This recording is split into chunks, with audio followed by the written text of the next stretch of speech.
drawers gon' drop, and then the calls gon' drop. Hello. I bought too hard, they fly to work. Now all these bitches got ass. How did they get it so fast? They ain't have that in cash. I still smash in LA, they getting shot.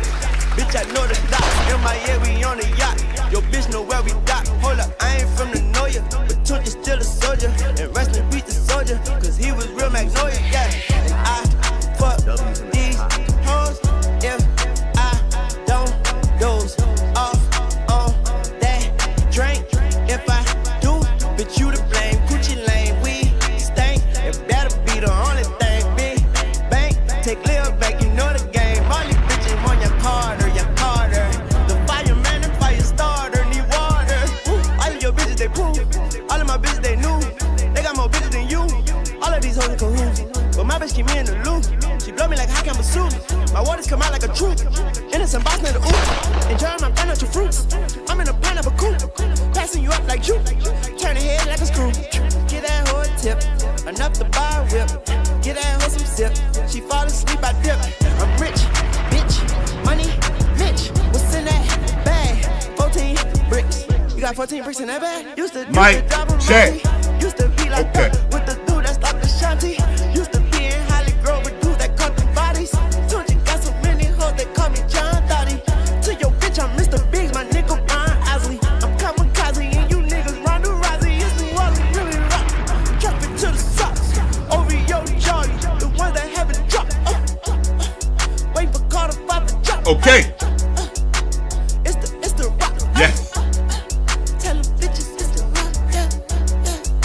I'm throwing up the rock. Yeah, I ain't from Magnolia, but Tony still a soldier. And rest in peace the soldier, cause he was real Magnolia. Yeah.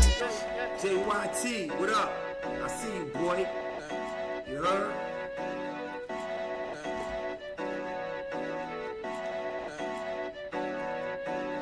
Do the knowledge, nigga. Family, what it do? It's your boy Jay checking in. Okay. Family. Family, listen. We are back. Alright? I appreciate you tapping in to kick it with your boy. We definitely got some things to get to, family. We got Ray J crashing out on Cameron and Mace. We definitely got to speak about that. Also, once day one homies, Gunplay and Rick Ross. We now got Rick Ross out here trolling Gunplay. We definitely got to catch you up to speed on that. And also, LaRussell, family, this nigga got to be stopped. But before we get to any of it, family, thank you for tapping in and kicking it with your boy. All right? Listen, I think no long intro today. Family.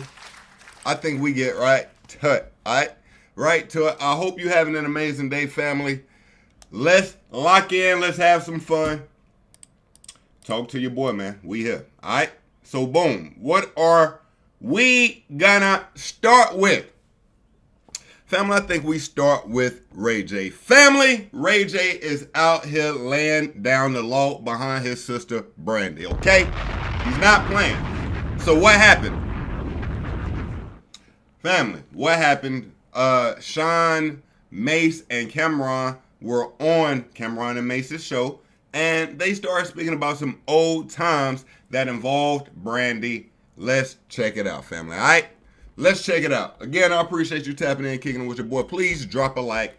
Even if you don't, I still appreciate you popping out. Let's do it. Now, let's check out what Mace and Cameron were talking about on their show with Sean when it pertained to Brandy. All right? Yeah. What happened with Brandy and everything? Let's just do it. Listen, Let's do it. Who's dealing with Brandy? Okay, let me switch my glass. You know what happened? We going There was you was dating Brandy at one time, or y'all was just, how'd it go? I was special, you know? Yo, I ain't gonna lie. This nigga Cameron messier than a schoolgirl. Look at his face. Nigga messier than a schoolgirl. My brother Donnie. Man, what's up, Twinsky? We locked in. You already know what time it is. Yo, this nigga Cam being mad messy, and we just got to go ahead and relay the truth, family. All these media outlets, including me, nigga, we messy. Let's just be 100. Let's be 100, bruh. We messy. Yo, this show supposed to be about sports. They talking about old times with Brandy? What? But we here for it. Let's check it out. All right. So it seems Sean and Mace both dated Brandy back in the day. Let's check it out. Okay, let me switch my glass. You know what happened? We going here. There So, was Mace, you was dating Brandy at one time, or y'all was just, how'd it go? I was special, you know. He came in and wanted to be special. So I had to let him be special. I mean, no lies told. Yeah, he yeah. was Shaq. Okay. He was the champion. He was the MVP. Right. I was Kobe, no pun intended, because they said Kobe was a special friend of Brandy's as well. Wait a minute. Hold on. We just giving all Brandy dirt today? First of all, you saying you and Mace were Kobe and Shaq when it came to Brandy is crazy. That's insane. Nigga said, nah, he was like Shaq, I was like Kobe. He tossed her up, I came and dunked her like, but then you had to realize you also had Kobe really back in the day dunking her. So it's like, wait a minute. Yo, Sean, ain't you supposed to be running for president somewhere, some shit like that? What is happening? No lies told. Yeah, he yeah. was Shaq. Okay. He was the champion. He was the MVP. Right. I was Kobe, no pun intended, because they said Kobe was a special friend of Brandy's as well. Right. But no pun intended. Right. But I was coming out of high school on the was championship intended. team, and Right. he was the superstar of the team. Right. But I definitely did want to be special. I definitely, but I had no idea. So what happened is we had a mutual friend who was a snitch. Okay. So I think Nigga, he talking about snitches and nigga, ain't he like a Republican Democrat somewhere? Yo, bro, get around the homies and just get to kicking it like he back on like 106, like what? he know who it is. Right. I'm not gonna expose him. Right. But so I was so excited because this is my dream person. Right. Talk about Brandy. Brandy. I'm a Right. poor kid, Brooklyn, watching MTV, watching Moesha, watching her on BET. And, as a dream, I'm like, man, if she was to know Sean, Right. I got that. Right. So when I came up, she was in the crosshairs. Like, I was sniping. Right. Damn. And I had no idea though, because Right. he was special. Right. So he was running that playbook Right. so discreetly, so quietly. I had no idea. Yeah, he's sneaky. Yeah, so he was an ultra sniper. But I was so Nigga say he excited. the ultra So I kept telling one of our mutual friends, and he was snitching me out. And then so Brandy was like, "Yo, who you told you here? Right. How so and so know that you here with me right now?" And I'm like, "Oh man." Right. So yeah, That's what's up. That's you what elaborate? that's my story. What I'm a Look at this. Nah, All right. Oh, by the way, shout out Stat Baby. I just saw her right there. Shout out Stat Baby. So listen, my nigga Ray J heard what Cam, Mace, Sean had to say, and my nigga Ray J said, "Today I got time, cuz." he got time today. Okay, so let's check out Ray J's reaction to the segment. Okay. Keep my sister's name out your mouth. If not, I'm gonna slap the fucking daylights out of you when I see you. Period. Oh shit. Because one thing niggas ain't gonna do is talk shit about my sister without me going back on these big head ass niggas. Shine, Oh shit. Mace, and Cam. Like, I don't know. I never had a problem with them, but I saw some shit today where, they gotta know that a nigga gonna come back strong and say some shit, because a nigga is not gonna let a nigga say anything and laugh and giggle and joke about a nigga's sister without. Now, family, let me ask y'all real quick. Put yourself in Ray J's shoes, right? Let's say you came up in the industry and, now you see some guys talking shit about your sister. Mind you, you're not politically correct. You're Ray J. Are you stepping out? Are you saying something? Or you just kind of letting it roll off your back, acting as if, you didn't hear it and just keep going about life? Which side you picking? All right, me personally, if I'm Ray J, nigga, I might crash out too. I ain't gonna lie to you, nigga. If I'm Ray, You let me know. Me going big on niggas. Not only am I about to go big on niggas, but I'm about to go on Instagram big on niggas too, on the dead homies. I don't give a fuck. You know what I'm saying? I'm not gonna tell niggas anything, but keep my sister name out your mouth if it ain't good. If not, I'm gonna slap the fucking daylights out of you when I see you, period. Shit. That's it. And I don't give a fuck. That's what I'm saying. I don't know. They was laughing at some shit. I'll slap the living daylights out these niggas. Okay. If they too old to be trying to go back into time. I don't give a fuck. Like, that's like me being with a girl and then being with another girl and another girl. Now they 45 laughing about some shit back in the day. I'm not going to have it, nigga.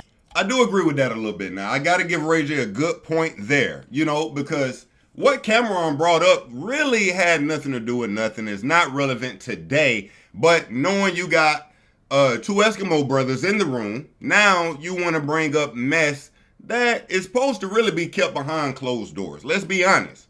So I do get Ray J when he's saying that, like, yo, you got these 40-year-old dudes in a room speaking about a situation that could have happened possibly 20 years ago. Like, nigga, grow up. I get that, Ray. I get that. All right. Y'all too grown now to be tripping. I don't be talking about old bitches. So why y'all talking about old shit? And let me tell you real quick before we get to the next clip, family. Ray J ain't gonna say it, but I'm gonna say it. Ray J could talk about some old women. All right, now listen. God bless the queen. But at one time, that nigga Ray J was out here. Bruh, he was out here with Whitney Houston, bruh. He was out here with the queen herself, bruh. No cap, bruh. Now, he also made a song that kind of dissed Bobby Brown about Whitney. Bobby Brown diss. Let me see if I can find that. Yeah. Now, family, this song did not get enough love. It didn't get enough credit. Probably because Ray J was, you know, kind of on drugs at the time. And maybe people didn't know really what was going on. I say that because, and you know, this is just a random YouTuber, but this song only has 190,000 views. But if you listen to what my boy is saying, oh my God. Oh my God. Hold up. Yeah, creep with me. Come on. Hold up.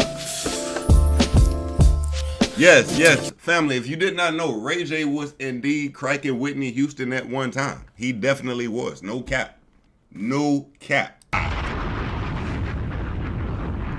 Yo, a nigga telling me that she said she needs you, she'll never leave you, so you can feel comfort knowing that. Oh, hell no, I gotta shoot this nigga.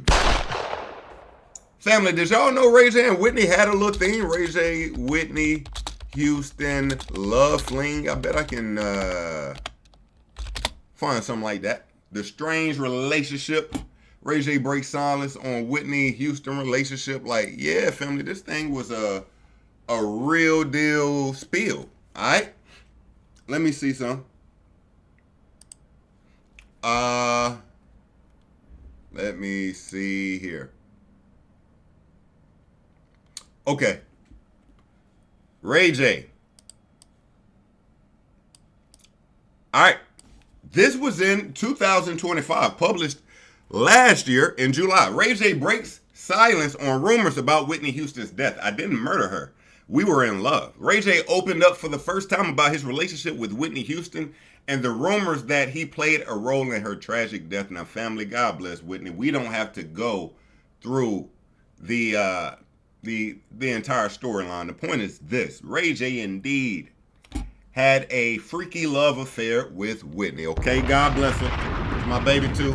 Greatest singer of all time. But she was wilding at one point. Now, we never saw Bobby Brown really pop out and, you know, say he want to put hands on Ray J. Did we? Bobby Brown, did he ever say anything to Ray J? I don't think so. Or did he? I don't want to get hit with some troll. Bobby Brown confronts Ray J 13 years after Whitney's. Did he actually? Let's see.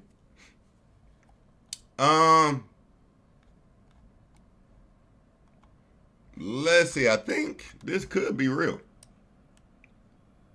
And we won't spend too much more time on this. We're about to get to the rest of the story because we're not done with Ray J, Cameron, and Mace. But real quick, Bobby Brown confronts Ray J 13 years after Whitney's death. 13 years have passed since the world lost one of his greatest voices. Let's see here. Ray J, the shadow in the room. Ray J, an R&B singer and reality TV personality, was one of the last people known to have seen Whitney alive. He was present at the Beverly Hilton the night she died, and according to multiple sources, he was seen sneaking out of the hotel as police and paramedics arrived. Bobby Brown's sister, Leola Brown, has been particularly vocal about her suspicions. I saw Ray J coming out of the hotel, hiding his head, being pushed into the car, she recalled. Why is he hiding his face? He always trying to show his face. Rumors swirled that Ray J had introduced Whitney to a drug dealer that evening. Others, including singer Jaguar Wright, have gone further, alleging that Ray J brought a dealer directly to Whitney's room and that the marks on her body were defense wounds from a struggle. Oh my goodness. Where did they confront? Let's see here. Where did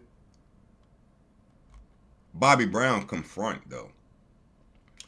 Ray J's guilt, cryptic. Okay. In a recent interview, Bobby stated, he was the only one there with both situations, with my ex-wife, with my daughter, and they both died the same way. He went on to express regret over his divorce from Whitney, believing that if they had stayed together, she might still be alive.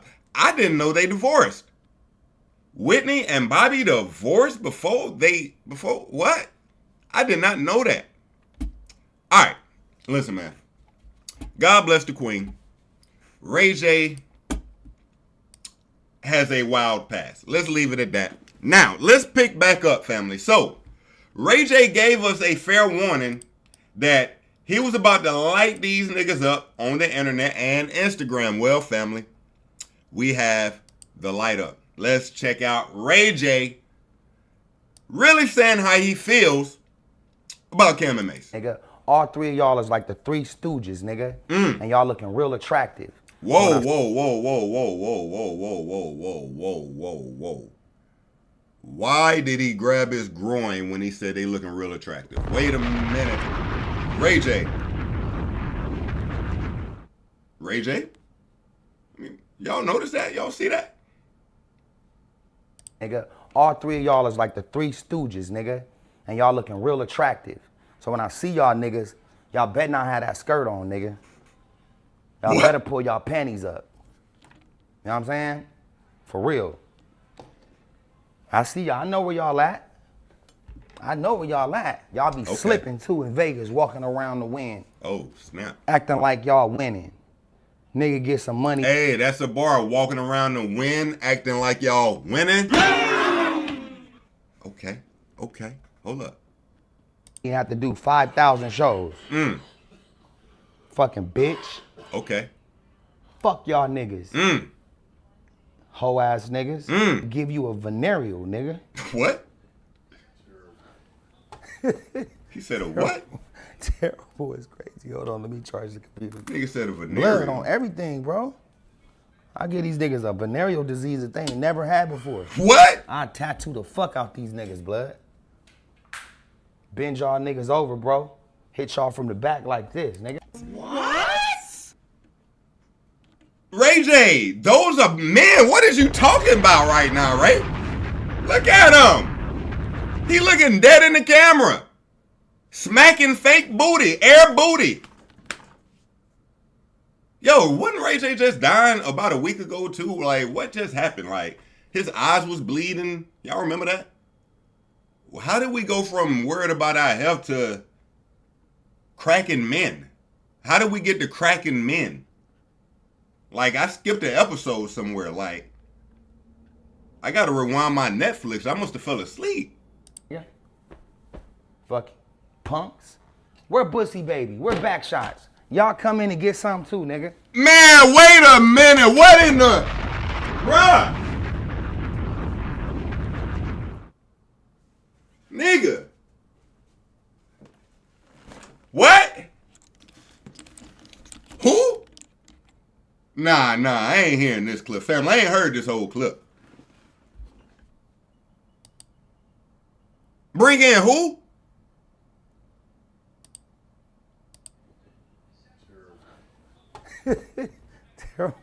Terrible is crazy. Hold on, let me charge the computer. Yo. Blood on everything, bro.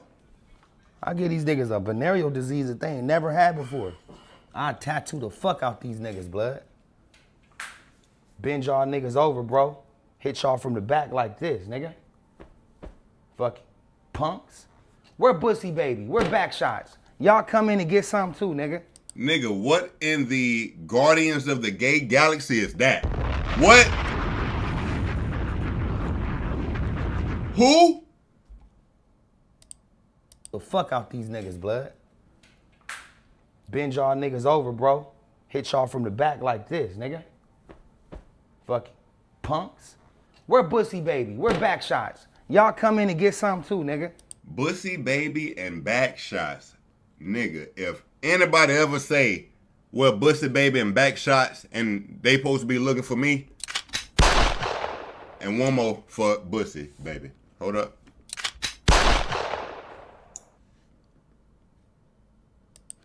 Yeah, nigga. Come in and get some of this. Get some of this Cameron ass. Nigga. I will not tolerate it, nigga. And neither will LA. Yo, I ain't gonna lie, real quick. When I think about it, Ray J has always said he had booty goons. Like, this is preposterous. Ray J, okay, this is the whole clip. I just need the segment. Ray! Yo, Charlamagne. Now, family, if y'all don't know, Ray J is what got the Breakfast Club lit. It was a call-in he did where he was beefing with Ray J. Matter of fact, I'm not gonna lie, on a whole nother note, the first video I had on my page to get like 25,000 views was a video about Ray J saving the Breakfast Club. I had to delete it. That's neither here or there. The point is this. The man spoke about booty goons 10, 20 years ago. What up, my G? Envy, what up? What up, Ray J? What happened, man? What the hell went on? Are we live? No. Yes. Yes. Wait. Excuse my language. When you want to disrespect me and the money team, and we got 7 Rolls Royces outside, and we just made 350 racks on the... Don't disrespect me. I'm going to smack you up again, fool. All right, so Ray J, that's all I'm saying. Niggas saying a Ray J got beat up. I'll sock that nigga in the face, my nigga. He talking about he talking about Fab, by the way. So you punched Fab in the face? One time. Hey, all I'm saying is if you got Fab number, tell that nigga to send a picture of his face right now. Wow. Okay, Ray J, let me ask you, so this is what happened, because you didn't like... I played piano on that motherfucking piano. Everybody came over there and sang a song. You got me motherfucking twisted. I'm always over there, nigga. Remember we on there, Ray. Charlamagne, Envy, Angela Yee, I promise you, I'ma have Fab call up there, and he's gonna apologize to the Breakfast Club. He's gonna apologize to me for being a broke-ass, bitch-ass nigga. I got 6 Rolls Royces outside playing games with this shit, nigga. I like Ray J a lot, so you're right. Fuck this nigga. Talk to him, Pop. Fuck that whole team, nigga. I'ma smack the shit out that bitch-ass Now, we gonna try to get Fab on the line and squash him. Nigga, get Fab on the line right now. I'll smack the shit out that nigga. You can't smack him. Nigga say he gonna smack him over the phone. That's crazy. Over the phone, Ray. On the phone that like niggas, and they gonna rape that nigga. Hey, yo! What? Family, this was 20 years ago. He been had the booty goons on dial. Like, you heard that? Listen. You can't smack him over the phone, Ray. On the phone that like niggas, and they gonna rape that nigga. Bring that nigga over and stick it in that nigga booth. All right, Oh my God. Oh my God. All right. I don't give a fuck. We gonna squash this out, Ray. Appreciate you calling in. I don't give a fuck. We gonna talk to him, Ray. So now, when we hear Ray J right here looking us dead in the face when we come back, as if he's that serious, maybe he is. Maybe he is. Hold up. I will not tolerate it, nigga. And neither will LA. I'm talking about all of Los Angeles, nigga. Everybody out here, nigga. Bloods, Crips, essays, smokers, crackheads, hoes on Figueroa. Okay. Everybody, nigga. Everybody. The agency. Everybody. Nobody's gonna allow that to happen, nigga. Fucking cunts. You feel me? Give a fuck about what my sister said, nigga. She probably ain't gonna ever watch this type of shit. But I'm watching you, nigga. And I'm watching you close, nigga. And I see you shave your legs, nigga. Nigga, what? I like that. Oh my God. But I don't give a fuck, bro. I'm talking about everybody. Niggas talking about my sister. Let me look up these niggas' moms and sisters and start posting their pictures. I'ma fuck your mom, your sister, nigga. Nigga, first of all, Cameron and Mace's mom gotta be in the like mid 70s to late 80s. Stop it, like you tweaking. Come on, man. I don't know how old y'all niggas are, but I'm fucking everybody in your family, nigga. Your daddy, everybody, nigga. Nigga. If they dead, fuck them. Oh my. Oh my. I'm fucking them in they fucking corpse mode, nigga. Oh. Nah, that's what I'm saying. I don't give a fuck. I want to see shit everywhere, nigga. Y'all already walking around with white drawers on. We see the doodle streaks. Nigga, you fucking bitches. Y'all niggas is hoes anyway. Always talking shit about something. Just some hoe ass shit, bro. I'm a fucking journalist, nigga. And you see when I journalize shit, I tell niggas how it is, nigga.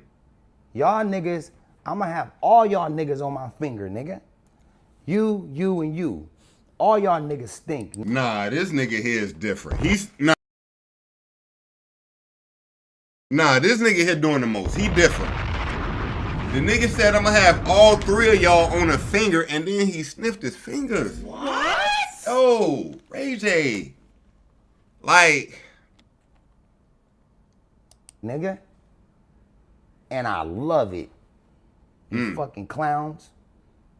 Simpson looking ass niggas. Cameron looking like he fresh off a stroke. Dead homies. Nigga lip ain't been the same. That's why he stopped for a while. Then he came back strong. The nigga had to get better. Now, this coming from a nigga who literally just told us he had months to live. Like, Ray J. That's like the pot calling the kettle sickle cell. Like, Ray J. Ray J says health. Oh, no, right here. Look. Now, hold on. What the fuck? Okay.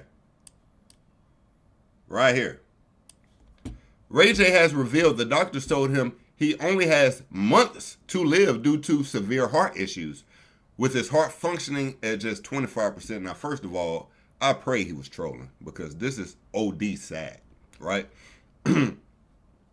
Ray J, the 45-year-old singer and actor, recently shared a grim health update following hospitalization for severe pneumonia and heart pain in Las Vegas earlier this year. During an Instagram Live, he stated that his heart is only beating like 25% and the right side of his heart is black, is like done, attributing the damage to years of heavy alcohol and drug use, including consuming 4 to 5 bottles of alcohol daily and taking up to 10 Adderall pills at a time. Oh my God. He expressed that doctors told him he only has months to live, saying 2027 is definitely a wrap for me. I pray this is not real. But the point is this, Ray J, how you out here like with yours on the line and you speaking about Cam this way? Niggas. Cameron looking like he fresh off a stroke. Dead homies. Nigga lip ain't been the same. That's why he stopped for a while. Then he came back strong. The nigga had to get better. You see that bottom lip, nigga? We know you had problems, nigga. Smoking crack or doing something you wasn't supposed to do, nigga, like what you just did, nigga.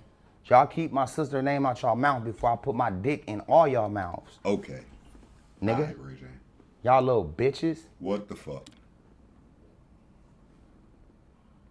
Fuck y'all niggas. Do you Clowns? mean, he might mean it literally. You fucking bitch. Fuck you. Fuck your wife. fuck your kids, fuck everybody, nigga, you bitch. Damn, we crashing, okay. And when I see you, I'ma spit on you, nigga. So if you was gonna do something with my sister coming up, just get ready for this loogie, nigga.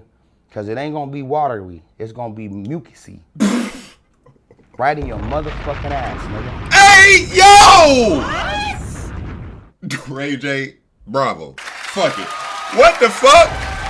Nah, this was epic. This was an epic 4 minutes. This was epic. Ray J took me so many different places. Yo, Ray J, what did you say here? Just get ready for this loogie, nigga. Cause it ain't gonna be watery, it's gonna be mucusy. Right in your motherfucking ass, nigga. If you was gonna do something with my sister coming up, just get ready for this loogie, nigga. Cause it ain't gonna be watery, it's gonna be mucusy. Right in your motherfucking ass, nigga. Ray J. I'm fighting for my life. Y'all killing me with this. All right, let's see if we got any reaction from Cam and Mace Ray J. Anything from you fellas? Anything from you fellas? Since? I don't think so. I think it just happened, so. Happened with Brandy and everything. Yeah. Now, again, they were doing the most. I must be honest, so, you know what I mean? Cam and Mace, y'all got to take that spit in the butt. I'm going to be real. Like he said, y'all got to take that spit in the butt. Because y'all ain't have to bring up this man. Y'all ain't have to bring up Brandy. All right. So I don't think we've gotten a response from the Cam, Mace, Arshawn crew. But when and if we do, your boy Jay will be here to keep you updated. Family, let me know what you think about that in the comms. All right. Let's keep it going. I like the first topic of the day, too. W topic. Good topic. I like that. I like it. Where we going next? Yo, do we want to keep it somewhat hot, get into this Rick Ross? I think we do. I think I do want to kind of keep it a little hot. So family. They say all good things must come to an end, but please just say this one ain't so.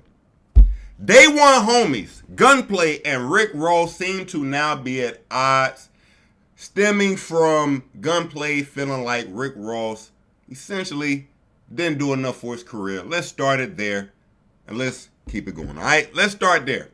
Now, Gunplay recently came out and basically stated, well, we here with it. Let's check out what Gunplay had to say about his relationship.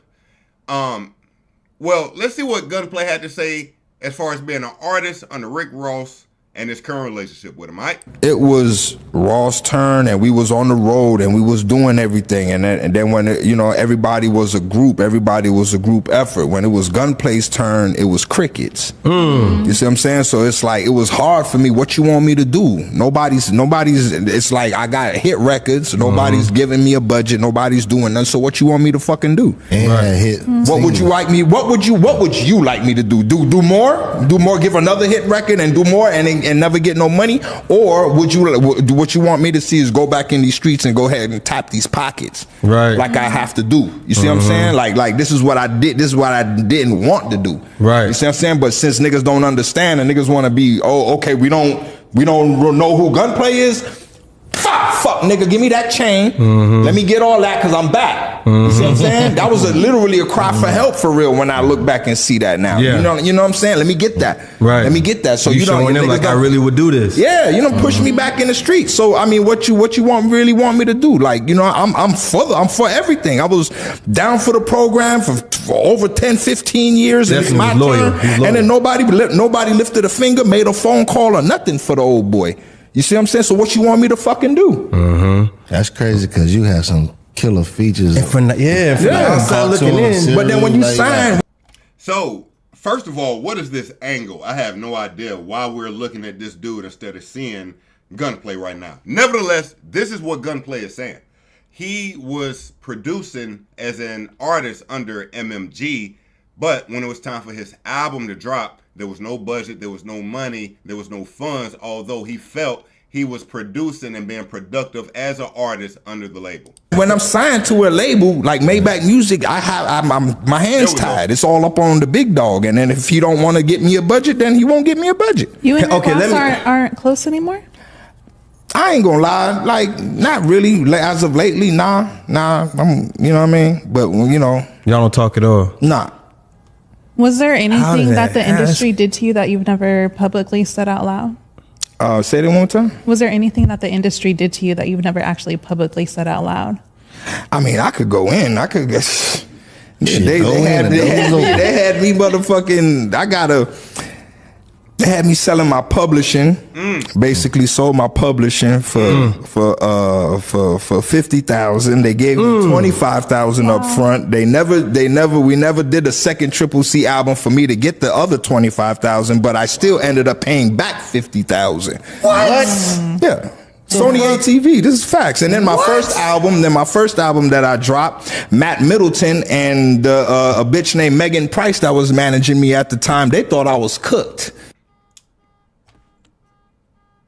Damn, is that my car? Y'all can hear that? Hold on.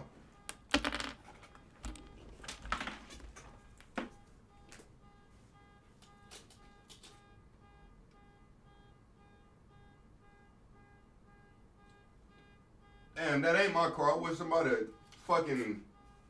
Anyway, sorry about that, family. It's a car alarm out there going off. All right. What was I about to say? All right. Yo, Gunplay, it sounded like he really got done horribly in this deal. Rick Ross is going to respond to this. Now, again, Gunplay biggest point was the label wasn't providing money for his album, and Rick Ross was not really pressing the issue for them to do it, okay? Now. And not laughing at my little bro situation, because I got nothing but love for him, but the situation you talking about, saying wasn't no budgets or nothing like that, the distributor had done dropped you. They ain't want nothing to do with you. MMG just ain't give you the bad news. We told you just keep working, just keep grinding. Don't stop, don't quit. Yeah, that's how it go. When they don't want to spend no money on you, ain't no more budgets. You ain't have a manager or none of that, so they ain't tell you. And I ain't want to break your heart. I want you to keep hustling, nigga. I always say you one breaking from being on top. And Yo, I ain't gonna lie, this is tough. This is a tough situation, so I totally understand what's going on. This is what's happening. Rick Ross is producing for the label, right? Who was MMG under? Who was MMG? MMG under what major record distributor? All right, so this is what happens. Atlantic. Okay. So this is what happens, family. Atlantic is financing MMG, right? But Rick Ross is getting the money to distribute through MMG. Now, when it comes to anything Ross putting out, of course, they're putting a budget behind them, but the label is like, yo, we're really not trying to put that budget or the money behind your artist Gunplay. In so many words, we'll fund you. We ain't funding Gunplay because we're not seeing the funds come back, right? Instead of Ross breaking the news to Gunplay, he just kind of kept him around and didn't have that conversation with him, which leads to now Gunplay feeling disgruntled, feeling as if he was done wrong. And if you asking me, I feel like Ross should have still figured out a plan for Gunplay. Gunplay was under the impression that he was a signed artist when the whole time he had been dropped.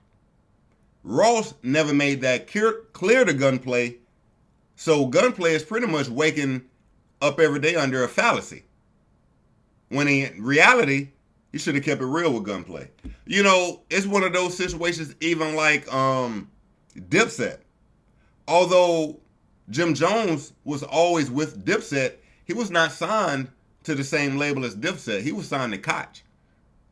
Although Dipset was a group, he was not technically signed with the group Dipset, right?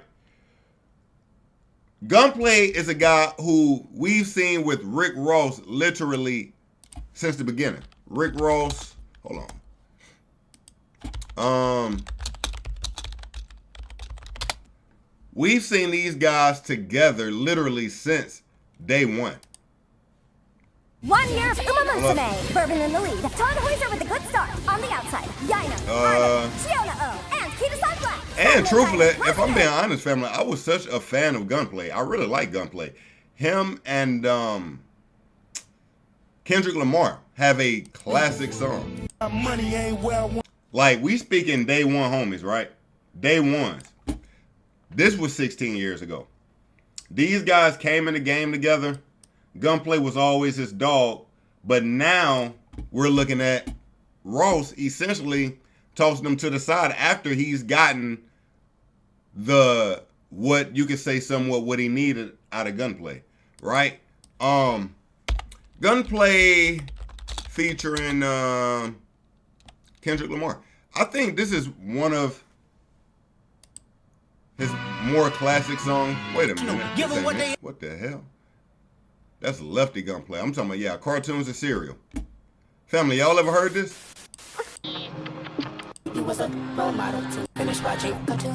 He got this. He got Bobble on the Dash. He got a few good features. I mean, Gunplay was dope. I'm not gonna lie to you. He was actually dope. Alright, and my brother Mac, I see you. I appreciate you popping out. Listen, I fucked with Gunplay music. I'm gonna be real, but this is what happens. We get the bad news, long story short, that what truly happened was Gunplay got dropped from the label and Rick Ross didn't know how to tell him, so he kind of let him on. Now, I'm not sure why, but after Rick Ross broke that news, he essentially started stunting on Gunplay. So he starts uploading videos just flaunting his wealth. Rick Ross shows off his $1 million 4-finger ring. Now, first of all, do we really think this is $1 million? I don't know about a mill, gang. Do we think this really $1 million? I don't know. Let's check it out. Let's see here. Have you ever stuck $1 million up your ass? Man, between this nigga and Ray J, what the fuck? What the fuck? Have you ever stuck $1 million up your ass? Now you have. Fuck you. Have you ever stuck $1 million? This ain't $1 million. Up your ass? This probably at best about 10 bands. Probably costs about 10 bands. Let's be real. Now, from that, Rick Ross flexes his Lamborghini yacht worth around $4 million. Damn. Lamborghini yacht sounds crazy. Lamborghini yacht?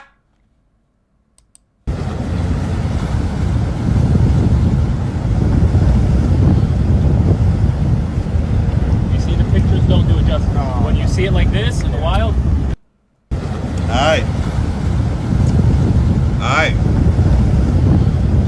Now, I do want to see if Gunplay has anything else to say. By the way, Rick Ross also showing the bread he keep in the crib. Now, is this the Atlanta crib? You know, I just want to know for research purposes. You know, I'm just wondering for research purposes. Glory though, morning glory. What it is, Monday morning? Yeah. What we doing today? How we turning up? What new money we talking about? What new brands we talking about? What new businesses we talking about? Matter of fact, reward your loyal brands and your loyal partners. It's a new week, man. Let's go. It's a whole new zone. Get on that old ass Facebook you ain't posted in a long time. Post some of this new shit. Now, I ain't gonna lie, he do got the crib looking like the trap house. I ain't gonna lie. This is a lot of money he got hanging around. This is a lot of money he got hanging around the crib. Let's be 100. Yo, I ain't gonna lie. If I'm Gunplay, I'm swinging in the air. Fine air. Y'all was with this nigga this whole time. This nigga couldn't find out a play for me to keep me around. And don't get me wrong, you always responsible for yourself. Don't get me wrong. But nigga, let's say this, family. Let's say you working a job and you feel like you can actually move up and, you know, be a top dog in this job, and then you find out, you know, 20 years in that, hey, bruh, we ain't never promote you, bruh. Matter of fact, the manager told us 30 years ago you could never get past where you at. But this whole time you've been thinking, you know what I mean? Like, I don't know, man. I hate to see day ones going out like this. You know what I mean? It's just like, this is like a southern, I was about to say it's like Dame Dash and Jay-Z. It's not the same. But just seeing two friends that we've known, been together for so long, just at this point now. Glory though, morning glory. What it is, Monday morning? Yeah. Yo, how much money we think he got in the crib though? I ain't gonna lie. This looking like at least 5 M's. 3 to 5. Like, what we doing today? How we turning up? What new money we talking about? It gotta be, right? What new brands we talking about? What new businesses we talking about? Nigga, he got money stacked on every level of this motherfucker. What the fuck? The fact, reward your loyal brands and your loyal partners. Nigga got bags with like coins and shit. What the fuck is these bags? And your loyal partners. It's a new week, man. Let's go. It's a whole new zone. Get on that old ass Facebook you ain't posted in a long time. Post some of this new shit. Rose told you. May need to begin doing is appraising ourselves. How much are you really worth? Are you worth what you get now? Damn, what if you're not? How much are you really worth? Regardless of how much money a nigga got, you can't never get more than what you're worth. So you gotta appraise yourself. How much are you worth? Okay, so this is what we need to do. We need to increase our value beginning the day. How we gonna do that? Get on all your platforms and rep what you rep. Like that. So how much are you really worth is the question. And what we need to do, increase our value beginning the day. Right. Increasing our value, how we gonna do that? Shit, you can stay at work an hour longer. You can make 2 or 3 more phone calls than you usually do today. Okay. You can build. All right, cool. Let's see if we got a response from Gunplay. Has Gunplay had anything else to say about Rose? Gunplay, Rose, damn. Hate to see it go down like this today. All right. Let's see. Gunplay. Anything else from Mr. Gunn? It don't look like it as of now. It does not look like it. It don't look like it. Just, nah, don't look like it. Okay? So, Gunplay told us, you know, essentially him and Ross are no longer cool. What is this? Today in Hip Hop 2015, Rick Ross and his bodyguard are arrested for pistol whipping and kidnapping a man. Wait a minute. What? Yo, did y'all know that even happened? Huh? Rick Ross and his bodyguard are arrested for pistol whipping and kidnapping a man. Nigga. Never even heard this news. Nevertheless, family, if we get any more news from Gunplay about this Rick Ross situation, you know your boy Jay will be here to keep you updated on the situation. Let's keep it going. All right? Let's keep it going. What else? Cool. We got Finesse2Tymes. We definitely gonna get into that. What do we want to go next? Do we get into yeah, we got some Maino shit. We got a lot of shit, to be real. We got some Kodak shit. Okay. Oh, we got LaRussell shit. Yeah. Oh, we got Afro Man. Oh my God. We got a lot. All right. What are we cracking into next? I want to work my way down, I think. Pause. I'm gonna grab another Red Bull. All right. Let's check out. Damn, where do I want to go next though? And we need to listen to this Maino drop. All right, family.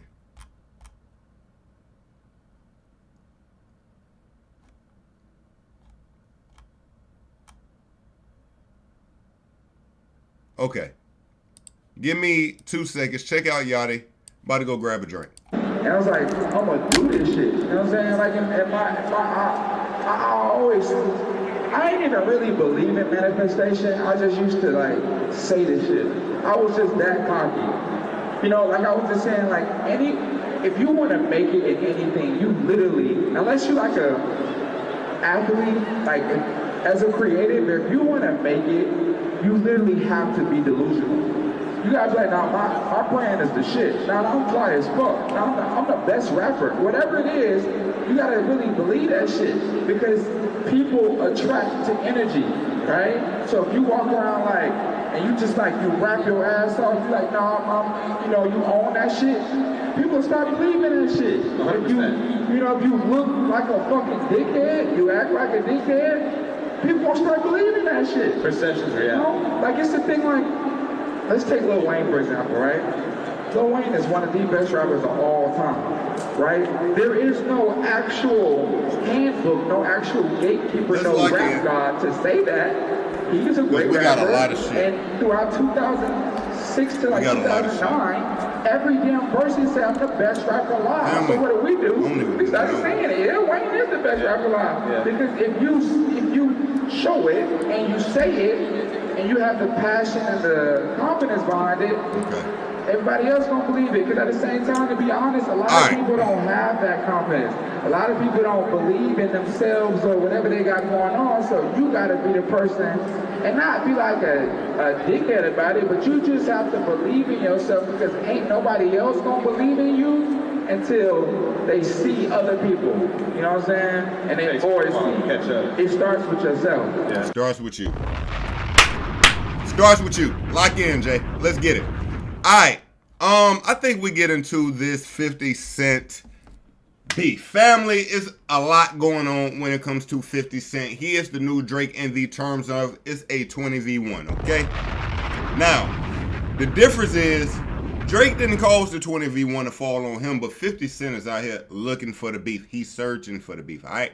Now, 50 Cent, of course, dropped the song last week. Actually, we're finding out new information.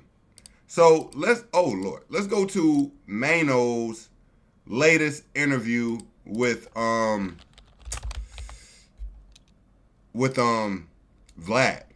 Now, Maino is speaking about the beef. Let's check it out. This song? Come on. It's not, who got this?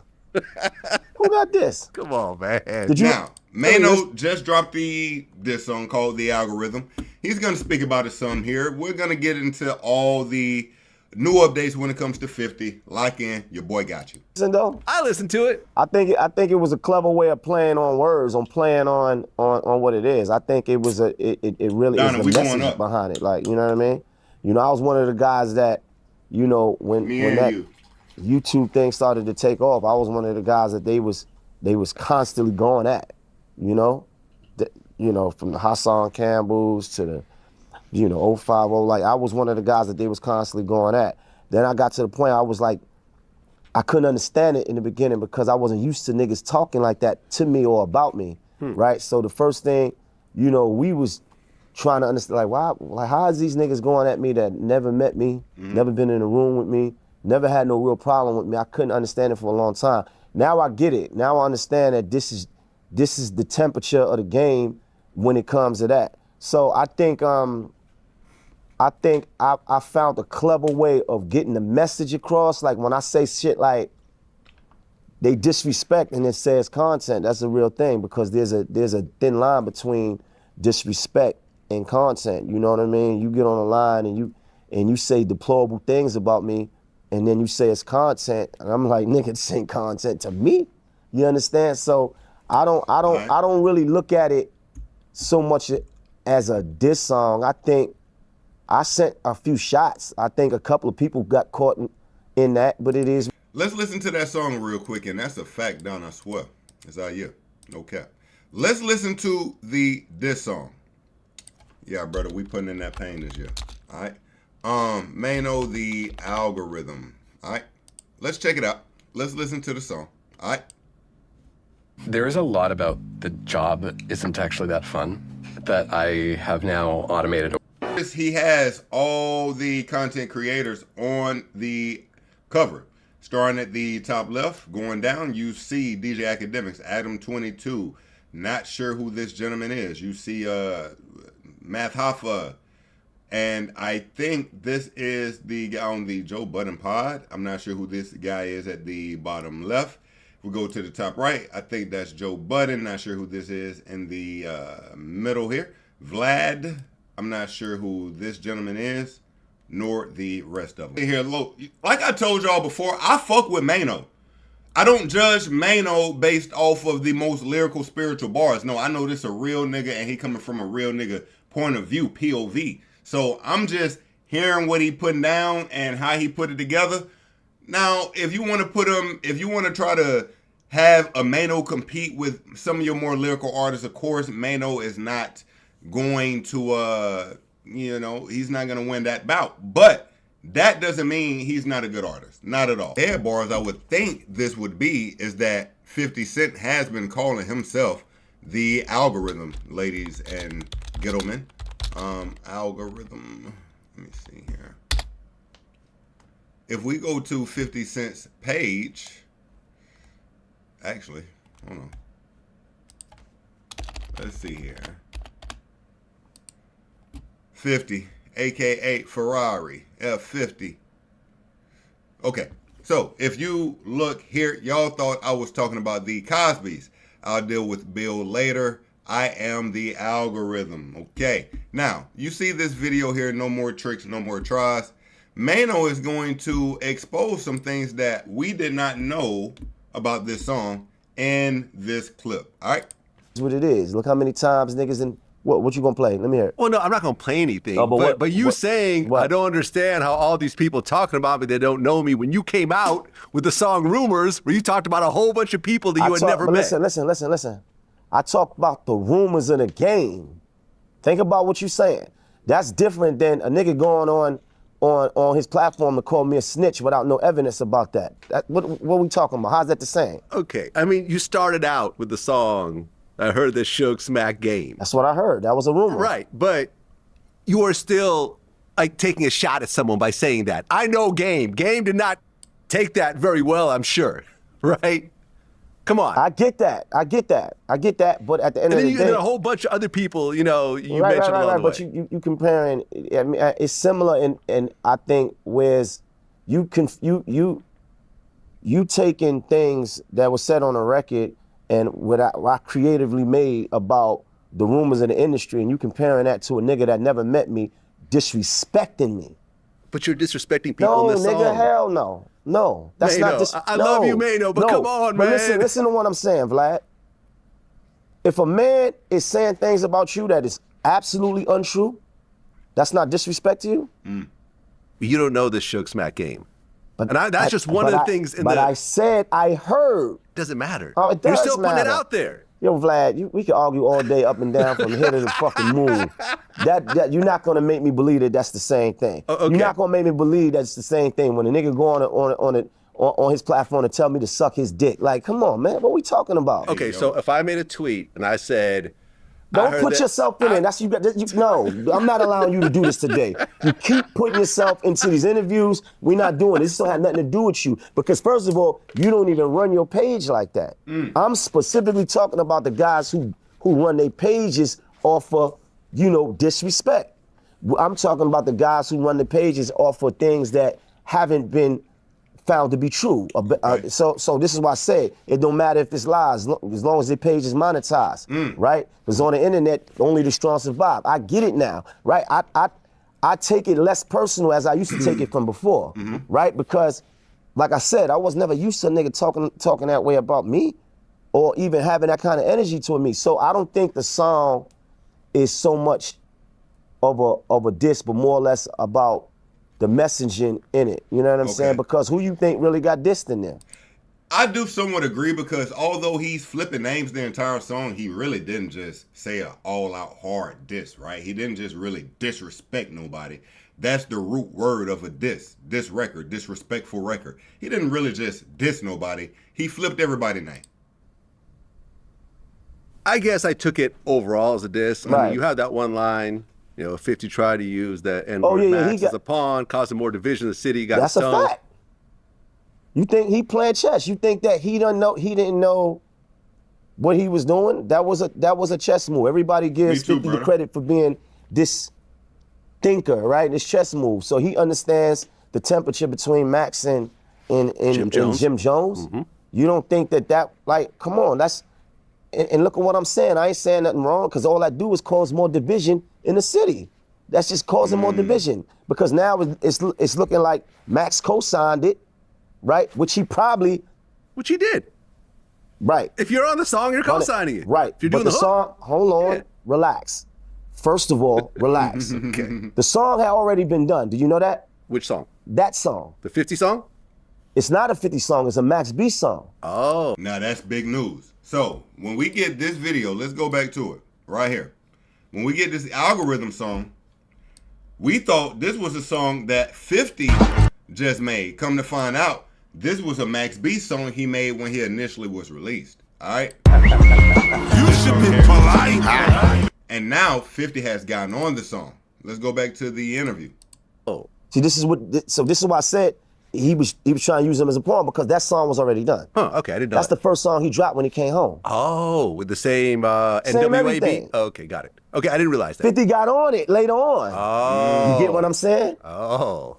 Now that changes things now. But Max probably said that was okay. Right, but I highly doubt that he knew that 50 was gonna go in that direction. Now, I give him credit what Maino is saying. Because in the beginning of this song, you got where 50 is saying F you to everybody, and he also threw Max B photo in there. Of course, this is AI, it's an AI video, but he throws Max B giving an FU to Jim Jones. This is the purge.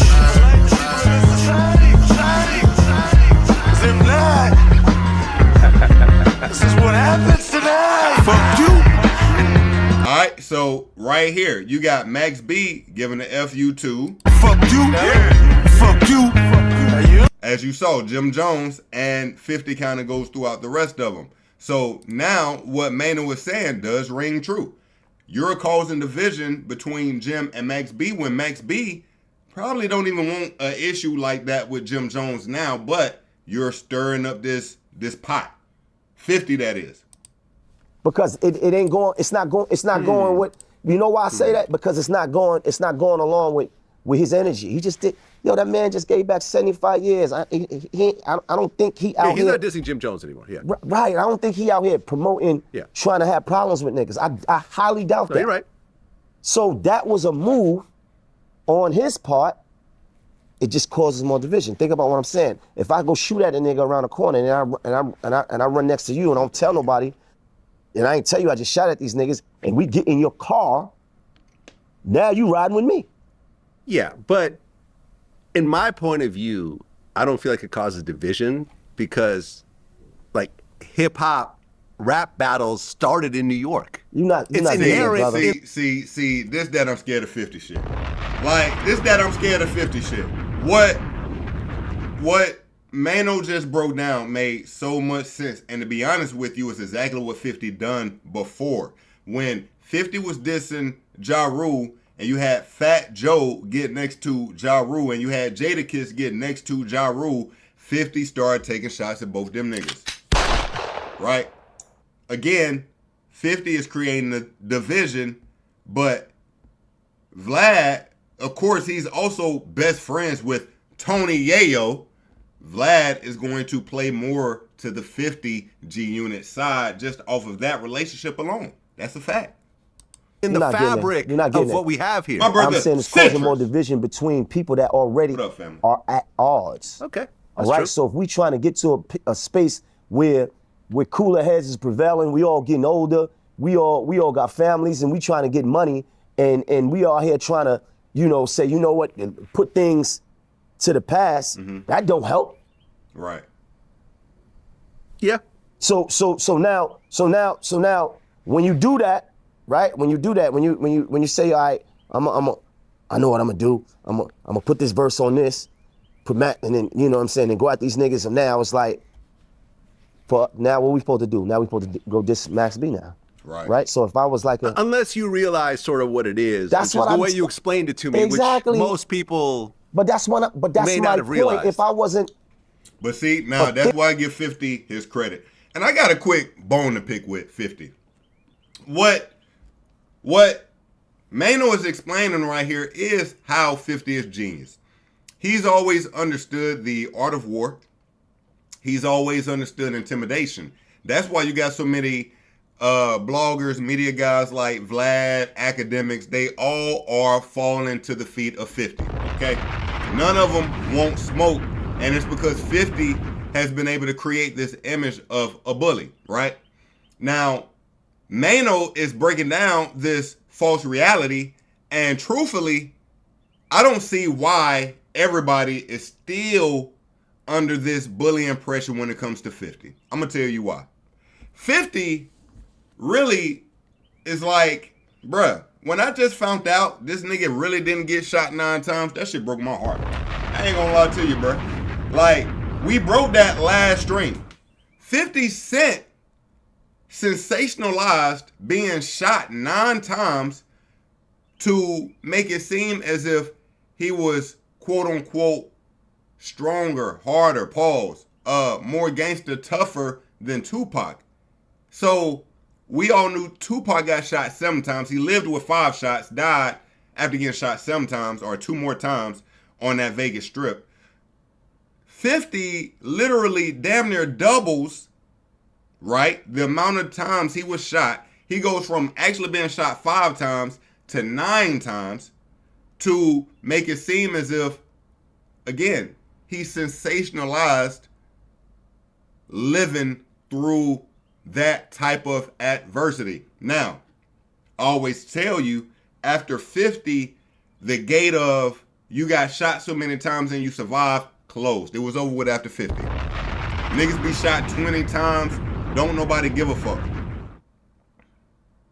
50 has always been a mastermind at the art of war. Point blank, period. And at this point, again, I'm just realizing how he, in my opinion, has deceived the people. 50 has somewhat picked his battles.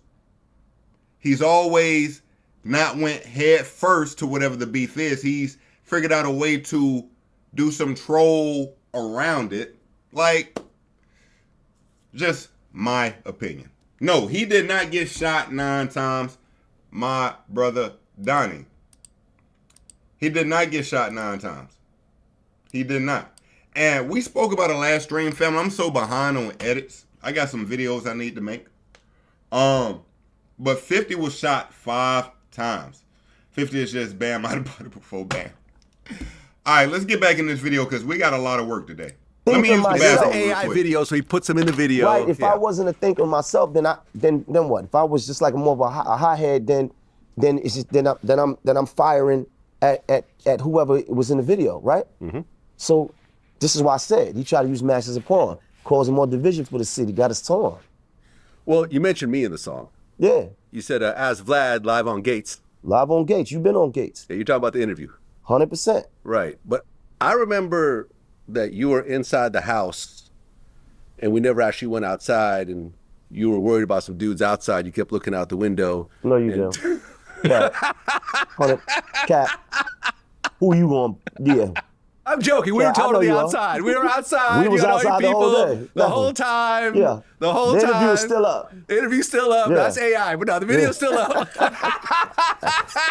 Fucking asshole. Nah. We were outside. I was holding the camera. Right. We were riding around. Your man, approached us. He had just gotten shot or stabbed or something. It was, the whole hustle hard. It was like a basketball game or something. Yeah, it was basketball. Yeah, we went to the two. And I'm not going to say, but someone came in wearing a T-shirt that was from another crew, and I remember you checked that. I'm not going to say who's wearing the T-shirt because I'm not trying to cause all types of new problems. But you know what I'm talking about. I'm not going to put it out there, but we all remember that day. We locked. Yeah, man. Listen, I've always had love for you because I feel like we're in the same like freshman class. In a way, like we both started around the same time. We both came up brick by brick to where we are right now. So 100%. I've always had love with you, man. You know, but I thought it was a great song. I actually feel like out of all the records they came out during the time, I kind of feel like this is one of the stronger ones. Absolutely. You know what I'm saying? Like I feel like the way you put the beat together, the way you layered the vocals. And I'm telling my story. I'm the facts, right?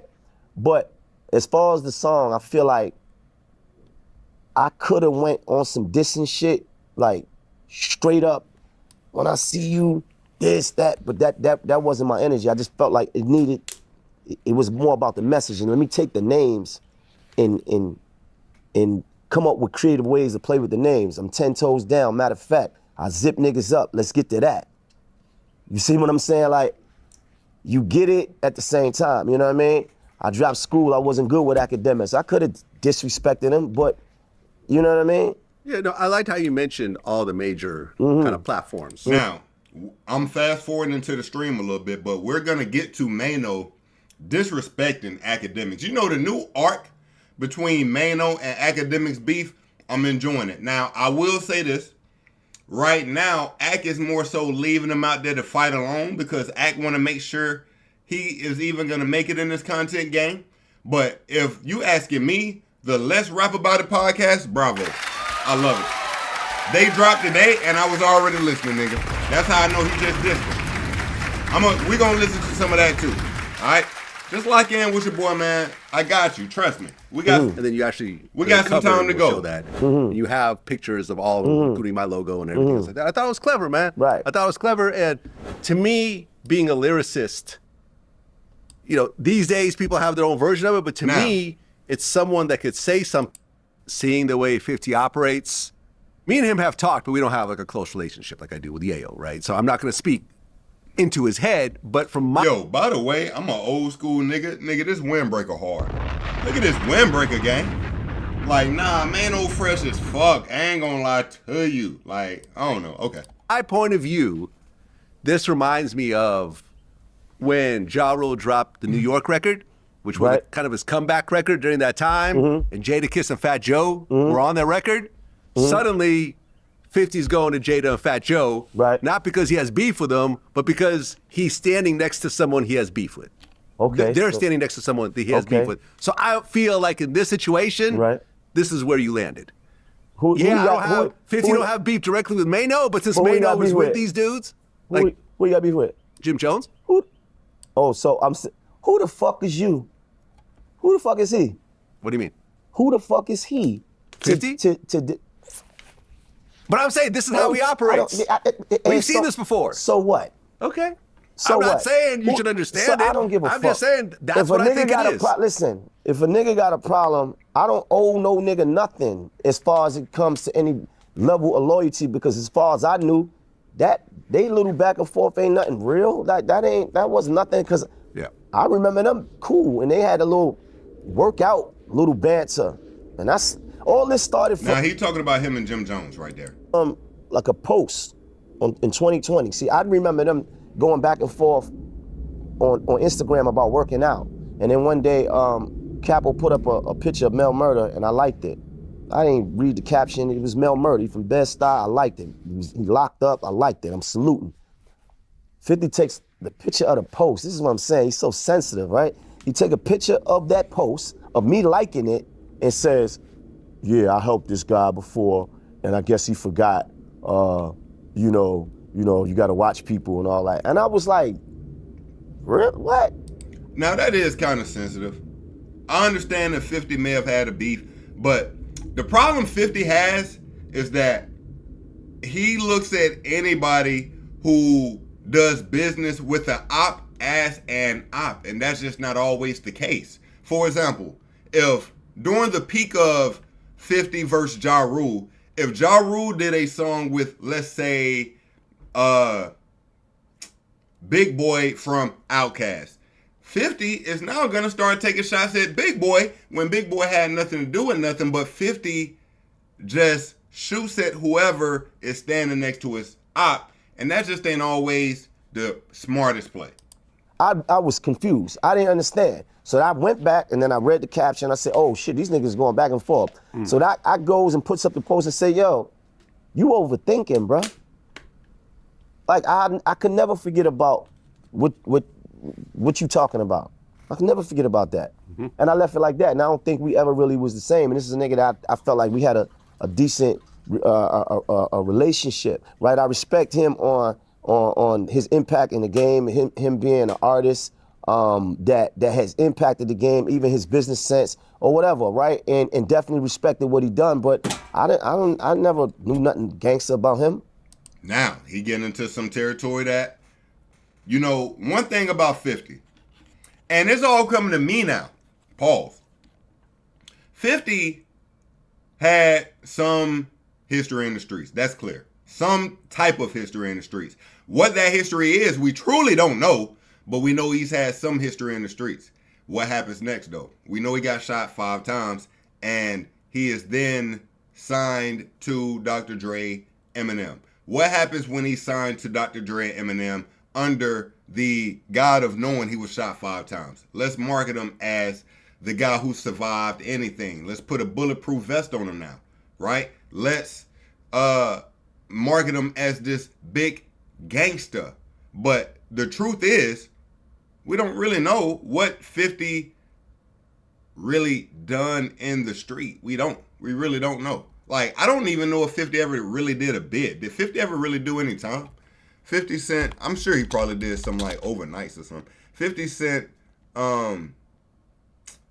locked up. How many times did 50 get locked up? How many times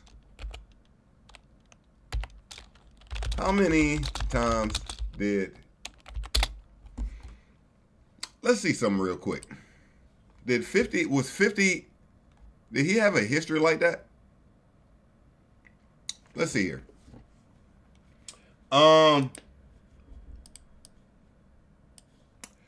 Okay, 50 Cent has been arrested 3 times. What were his 3 charges? According to Front Page Detective, Jackson was arrested a second time on December 31st. Wait a minute, what was the first? Born, let's see here. Unknowingly sold drugs to an undercover cop. A raid on his house found more drugs and weapons. Jackson pled guilty to the charges and went to boot camp to avoid jail. So this was as a teenager.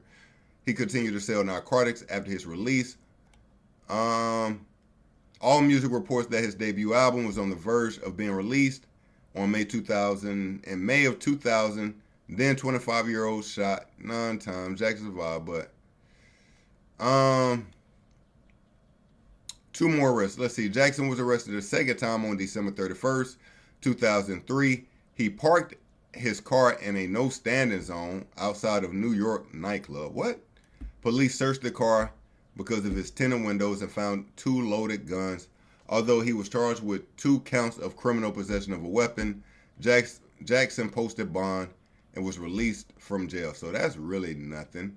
Jackson's final arrest was in 2016. Reporter, the rapper was performing in, so he was a rapper here, where the use of profanity in public is banned.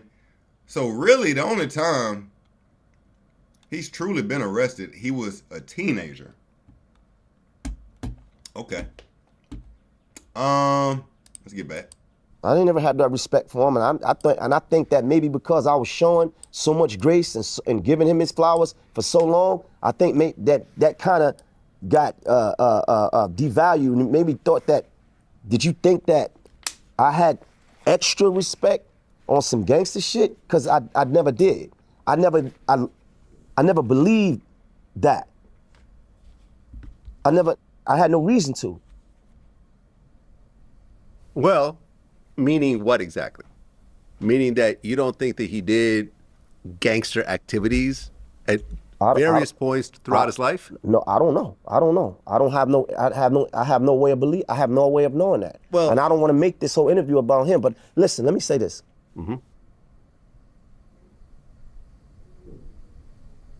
I think he capitalized on the moment. It benefited him. What happened to him? I think two things that happened to him was probably the greatest things that ever happened. And one of those things was the fact that he got shot. Now, the fact that he got shot, well, you know, they say it was 5 times, really, he lied and not, whatever, right? All right. That justified him wearing a vest, pictures with guns. Mm-hmm. It justified the imagery. Exactly. It gave it a storyline. Yep. Oh, all these old niggas trying to kill me. Oh man, everybody trying to kill me. There's a sense of danger. And then him signing Eminem amplified that. So now you got that storyline, then you got that machine. Mm-hmm. That was the perfect ingredients for success. We saluted it, we loved it. There was an underdog that came up. We was all with it, right? Anything gangster, I don't know nothing about that. Well, I mean, he was also a great songwriter. The music was Music great. was there. Music was definitely there. We can't take nothing. Listen, I'm not taking nothing from no nigga that deserved what he deserved, but I'm not gonna give extra. Right. Well, but here's the thing, right? And this is something that really can't be disputed. And I hate when Vlad say stuff like that. This is something that really can't be disputed. Like, nigga, you not the street. You can't say that. You just can't say that. If you about to say something that's dealing with the streets, you can't be the guy who say this is not disputable. The guy who can say that is right here. Maino. All right? The guy who's done time. The guy who's terrorized people while doing time. And the guy who really got signed all because he was just a real street nigga. No cap. Watch this from the outside looking in. Jeter had real serious street beef with a lot of very serious guys. Who? Jimmy Henchman. They got spanked. Nigga, are you crazy? They got spanked. What is wrong with you? What do you mean they got spanked? Yo, Vlad, please, trust me when I'm telling you this. I don't really want to go into all this, but they got spanked. What is wrong with you? Jimmy had his way. People died. What are you talking about? Jimmy had his way? What are you talking about? I mean, Yayo's house got shot up over that situation. I understand that. But ultimately... Think about what you're saying and think about what happened. Meaning what? That Jimmy's doing double life? Listen, in that situation, that situation, they wasn't a victor in that situation, brother. Right. Okay, so what? But I feel like these guys stood their ground. Who stood what ground? I think G-Unit stood their ground. You don't know what you're talking about, bro. Okay. Now, Vlad don't know what he's talking about, and it's a difference between standing your ground and terrorizing too. There's a lot of niggas who stood their ground when the smoke was coming, but were you on top? And it's easy to go for with the folklore. What else? Who else? World. You don't even know World. World is my childhood friend. Okay. Listen, this is things. He wasn't. They didn't have beef with World? Listen, that wasn't no. The shooting that happened after the Hot 97? Listen, this is when I don't even want to get into it. Okay. One incident happened, right? You think you really into it with somebody with one incident? Suge Knight. Yo, bro, the listen. stabbing incident at the Vibe Awards. Yo, listen, look, all I'm saying is I don't have no reason to believe the extra gangster shit. You believe whatever you want to believe. I ain't here to tell you. But we're talking about actual incidents. But I will say, Vlad are naming incidents that are like industry incidents. Like you was at a Vibe Awards and a little fight broke out. That ain't really, although it's street shit, that's like surface level. Like that ain't really a lot. You saw the video at the Vibe Awards, right? What happened at the Vibe Awards? The guy that attacked them ended up getting stabbed. Attacked who? Attacked Dr. Dre. Who was with them? What they had that? Yo, bro. They were there with Dr. Dre. Yo, bro, leave me. They were signed to Dr. Dre. Yo, bro, listen to me.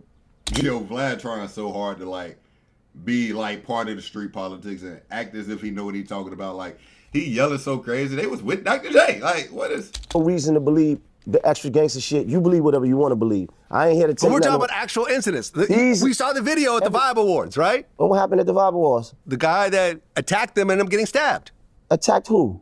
Attacked Dr. Dre. Who was with them? What they had that? Yo, bro. They were there with Dr. Dre. Yo, bro, leave me. They were signed to Dr. Dre. Yo, bro, listen to me. I'm not gonna debate you on another man. All I'm speaking from my perspective, and it is what it is. Like I don't have no reason to believe nothing extra. Those incidents that you talking about, whatever. You know what I'm saying? People lost a lot. Like, look, it don't even matter to me, right? Look, like I said, you believe whatever the fuck you want to believe. I know truth. I think it's all a character act, whatever, man. All right. So look, we got more on this. So let's keep the coverage going. All right. Hold on. Let's stay with 50 and crew. Now, also we got a Young Buck sighting in this as well. So during 50 Cent beefing with the crew, he also threw up a post, and for some reason he threw Buck in there. All right, Young Buck. Now we know, family, Young Buck has had a speculative past, to say the least. Let's say that. Okay. Where is the post? Did he delete it? I think he did. All right, I will give 50 this. He's deleting posts as well. So he'll throw something up and he'll also delete it. But I'm sure I can find it on the gram. I mean, not the gram, on Twitter. Yeah, he deleted it. All right. Let me get back to Twitter here. Let's see. 50 Cent, Young Buck. Threw up a post about Young Buck. Let's see here.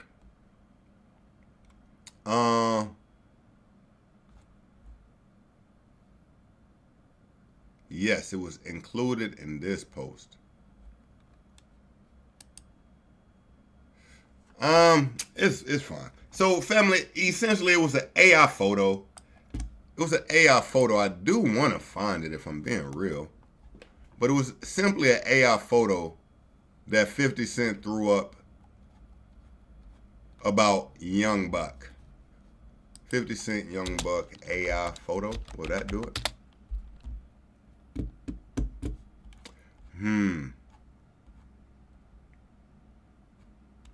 All right.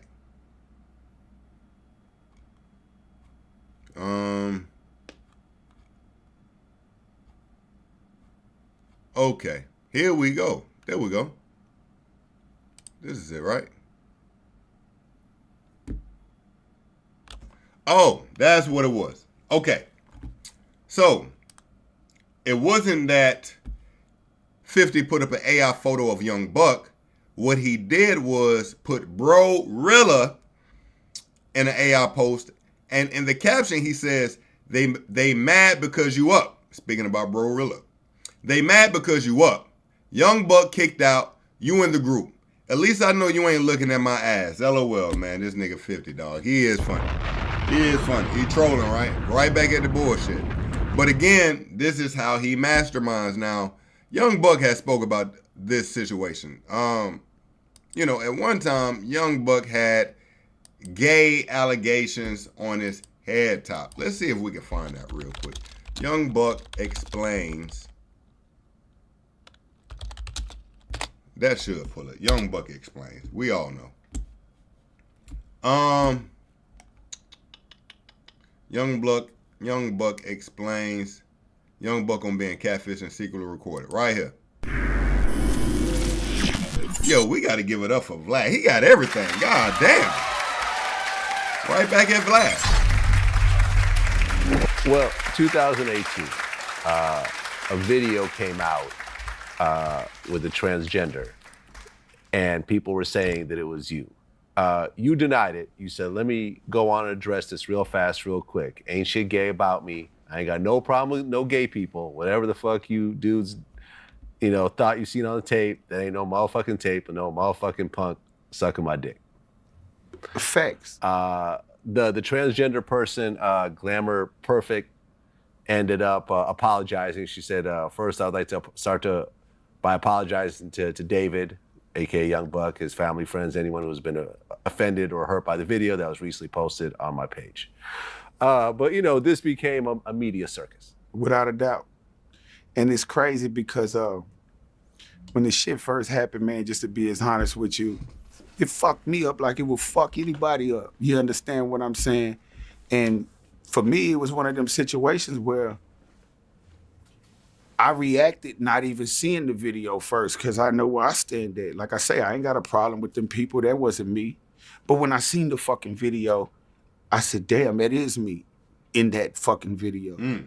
But it wasn't me knowingly going into a situation, knowing that this is what the fuck it was. It was one of those things where, you know, I was catfished out of some shit. You understand what I'm saying? Pretty much, where a person was in these DMs and sending pussy squirting all over the room and pop up and say, hey, I'm in your city. And me at the time thinking with my dick, I smash over there thinking I'm finna smash on this bitch and walk in the situation. It wasn't even me knowing what the person was at the time. It was me feeling like, hold on, this is a fucking robbery or setup, because when I realized, hold on, that ain't the same motherfucker that's been on this video, I immediately got the fuck out of the room. Okay?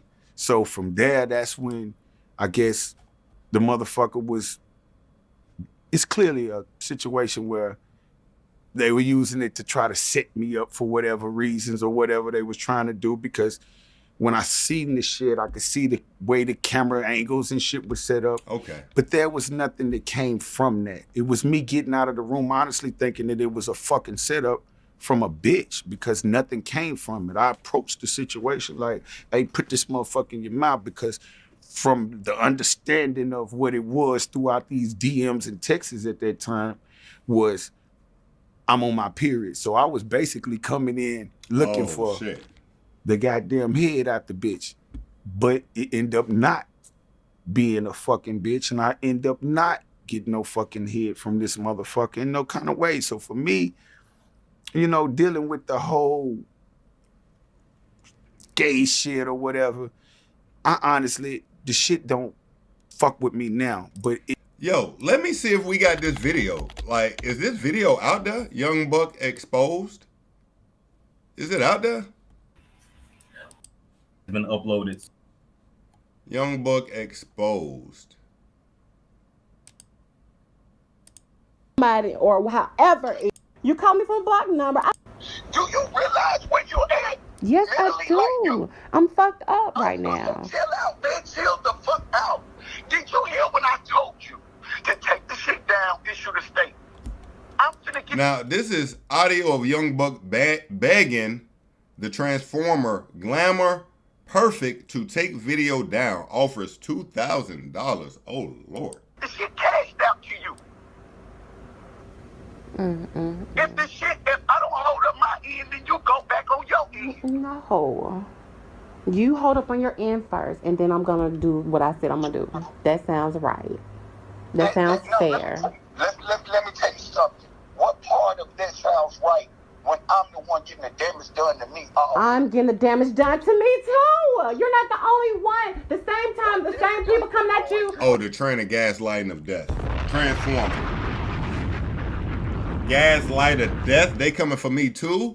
They coming at me too. I have people already, your fans and everybody that, you know, is already attacking me, telling me I'm lying and all this dumb shit and what, you know, they're gonna do and what, you know, you saying you're gonna do. I got people calling my phone that claim that they're in touch with you and they're telling me everything that you're saying and shit like that. So it's already a lot of stress and a lot of shit going on anyway.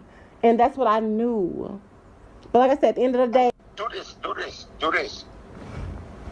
You pull that shit down, send your statement out, and I'll send you $2,000. Damn, this nigga is negotiating with terrorists. Negotiating with terrorists right now. Take it down, put out a statement, make it clear, I got you 2 bands. And if I don't hold my end up, then you put it back up. She laughing, he laughing. All right. All right? You hear? Look, he really want the clout though. When I say he, I'm speaking about she. So he like, that is a good deal, but do I want to do it? that shit down and you issue a statement right fucking now before I go do what the fuck I gotta do for my own fucking career's sake. What that mean? Meaning I have to save my own career value. Motherfuckers has grabbed that shit and taken in everything else from that shit. I have to go out and let people know that this is not real. I don't know what the fuck happened. And I'm not even holding it against whoever the fuck done whatever the fuck. Y'all shouldn't either. I don't know. I just know it ain't me and I ain't fucking gay. Nah, I ain't gonna lie. I believe Young Buck. I think he really did get caught up. Yo, fellas, this is why you can't think what you did. Like, look at what my boy gotta go through now. Like, this shit been held over his head his whole life. But I feel like the way he boldly speaking to this person of the different community, that he's really serious about not being gay.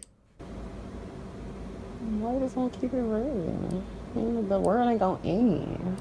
Oh, hold up. As soon as I said that, the nigga said, why don't you just keep it real? Oh my God. What? The world ain't gonna end. Huh? Why just want to keep it real? The world ain't gonna end. What? Hey, check this out. What are you, I don't get why you're on the phone doing this. Like, it's like you're making me feel like you know what I mean? Man, I'm sitting here by myself in the house by myself. I told you to do this. This is what you say. You say someone hacked your shit pretending to be you.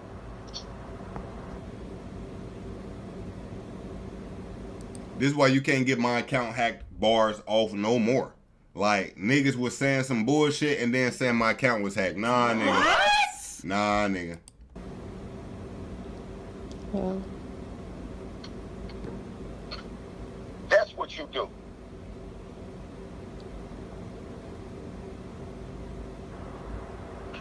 And then that pulls all of that shit off of you. Somebody had your shit pretending to be you. You don't know me. You ain't never had a problem with me. You just want to clear things up for yourself. And it opens the door for me not to ever have a problem with you. Damn.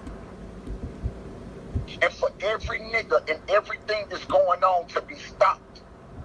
Alright. Is it a video of him literally leaving, or is it just this audio? Some more. Okay. Okay. Young Buck goes off defamation. Alright, so let's get back to why we even brought any of this up. Alright. So I just took you down that path because 50 Cent spoke about Young Buck on his IG, and he referenced the situation we just kind of reviewed, right? So Young Buck responds. Let's check out what Young Buck had to say. This is over with, nigga. Quit trolling and playing with me, nigga. I'm a real life street nigga in real life, nigga. Your gig is up. The laughs is over with, nigga. Now they see what it really been. Not what it is, nigga. It's been this, nigga. Okay. For me, nigga. Okay. In my neighborhood, nigga. Where you from? Walk to your neighborhood. Get some respect, nigga. I'm on the same grounds, nigga. I used to live in this car wash out north, nigga. With the riders behind me, nigga. Time. Now, him saying the riders after what we just watched? What? Okay, bro. But you mean bike riders. I get it. You be playing with no nigga, man. It's my C-Day, man. Weird ass nigga, man. Don't come to your neighborhood, though. Go to your neighborhood. We want to see you walk around Queens, nigga. Go walk around Queens, my nigga. And God Brewer, nigga, with no security, nigga. We want to see what your life like. What your life so like? So goddamn tough. Fuck you and any nigga who follow you too, nigga. 100. This the Cadville way. You got us fucked all the way up. Go play with your kids, sucker. Get money, nigga. It's my C-Day, nigga. And I ain't signed to your bitch ass no more, nigga. Fuck you, and I don't owe you a quota. Paid you in all 50s, nigga. Po ass petty, nigga. Just now, calling him Poe. This nigga was clearly lying. I did all that looking for the post when they threw it up at the end of this video. So, 50 Cent responds. He says, no, not responds. This is how he started it, but he does respond to Young Buck. Again, they mad because you up. Speaking about Bro-Rilla, right there in the middle. Young Buck kicked out. You in the group. At least I know you ain't looking at my ass. The good old boy. Alright, so that's what they got on that. Now, we got 50 responding to Young Buck. Alright? Let's get that up. Let me get this out the way, though. Get some of this out the way.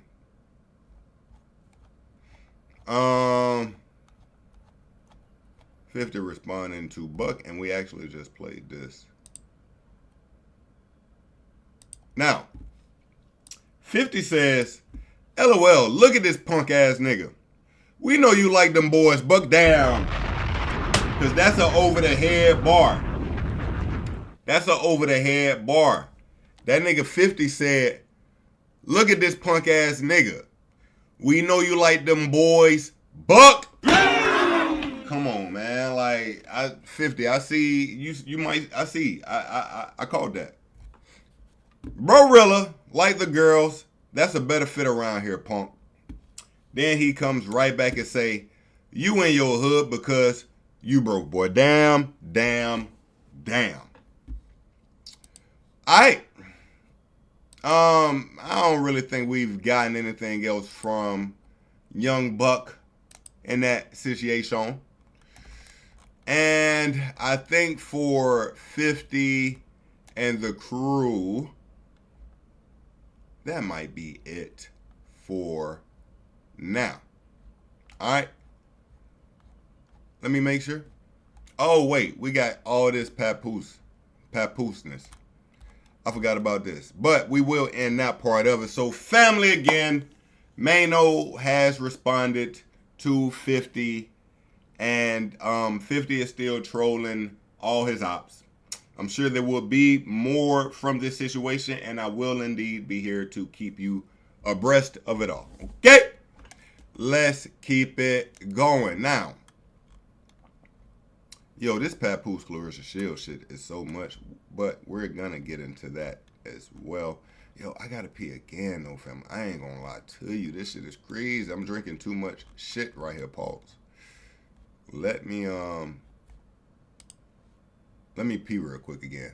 It's gonna take me 2 seconds. Real My bad. serious Damn. street beef with a lot of very serious Well, guys. who? Jimmy Henchman. They got spanked. Nigga, are you crazy? They got spanked. What is wrong with you? What do you mean they got spanked? Yo, Vlad, please, trust me when I'm telling you this. I don't really want to go into all this, but they got spanked. What is wrong with you? Jimmy had his way. People died. What are you talking about? Jimmy had his way? What are you talking about? I mean, Yayo's house got shot up over that situation. I understand that. But ultimately... Think about what you're saying and think about what happened. Meaning what? That Jimmy's doing double life?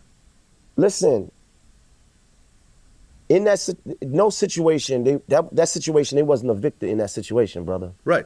Okay, so it... But I feel like these guys stood their ground. Who stood what ground? I think G-Unit stood their ground. You don't know what you're talking about, bro. Okay. And it's easy to go for with the folklore. What else? Who else? World. You don't even know World. World is my childhood friend. Okay. Listen, this is things. They didn't have beef with World? Listen, that wasn't no... The shooting that happened after Hot 97? Yo, listen, this is when I don't even want to get into it. Okay. One incident happened, right? You think you really into it with somebody with one incident? Suge Knight. Okay, my bad. Yo, bro, The listen. stabbing incident at the Vibe Awards. All right. Yo, listen, look, all I'm saying is I don't have no reason to believe the extra gangster. So, let's get into this Clarissa Shield. So, family, during this 50 Cent era we're currently in, he has been throwing shots not only at the Let's Rap About It podcast, he's also been throwing shots at Papoose and his girl Clarissa Shields. Now, I will say this.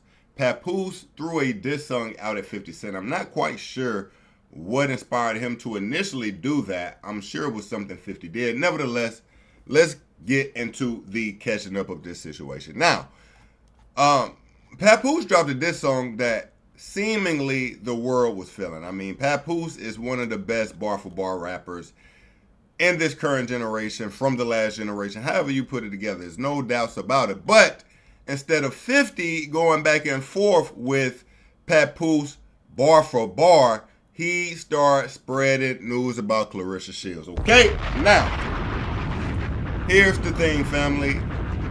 Come to find out, Clarissa Shields allegedly cheated on Papoose. What? Now I say allegedly because Clarissa Shields explains this situation, and she says there was never a thing between her and this gentleman. But of course, 50 is one of the king of narratives, and he created a storyline to make it seem as if Papooses girl was cheating on him. Now, where do we start?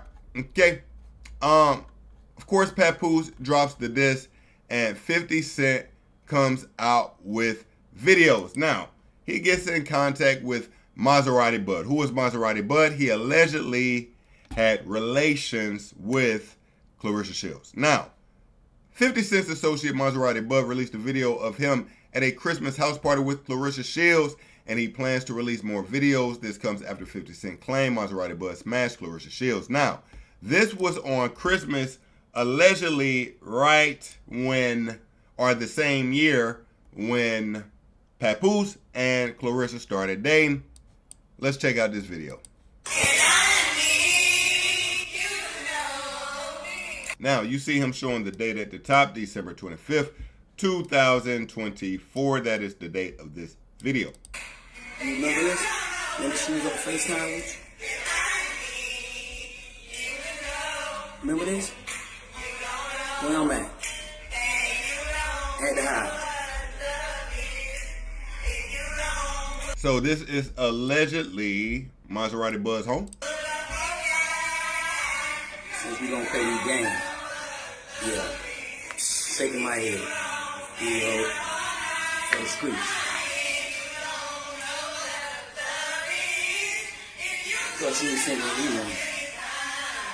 Nigga really thought she was singing to him.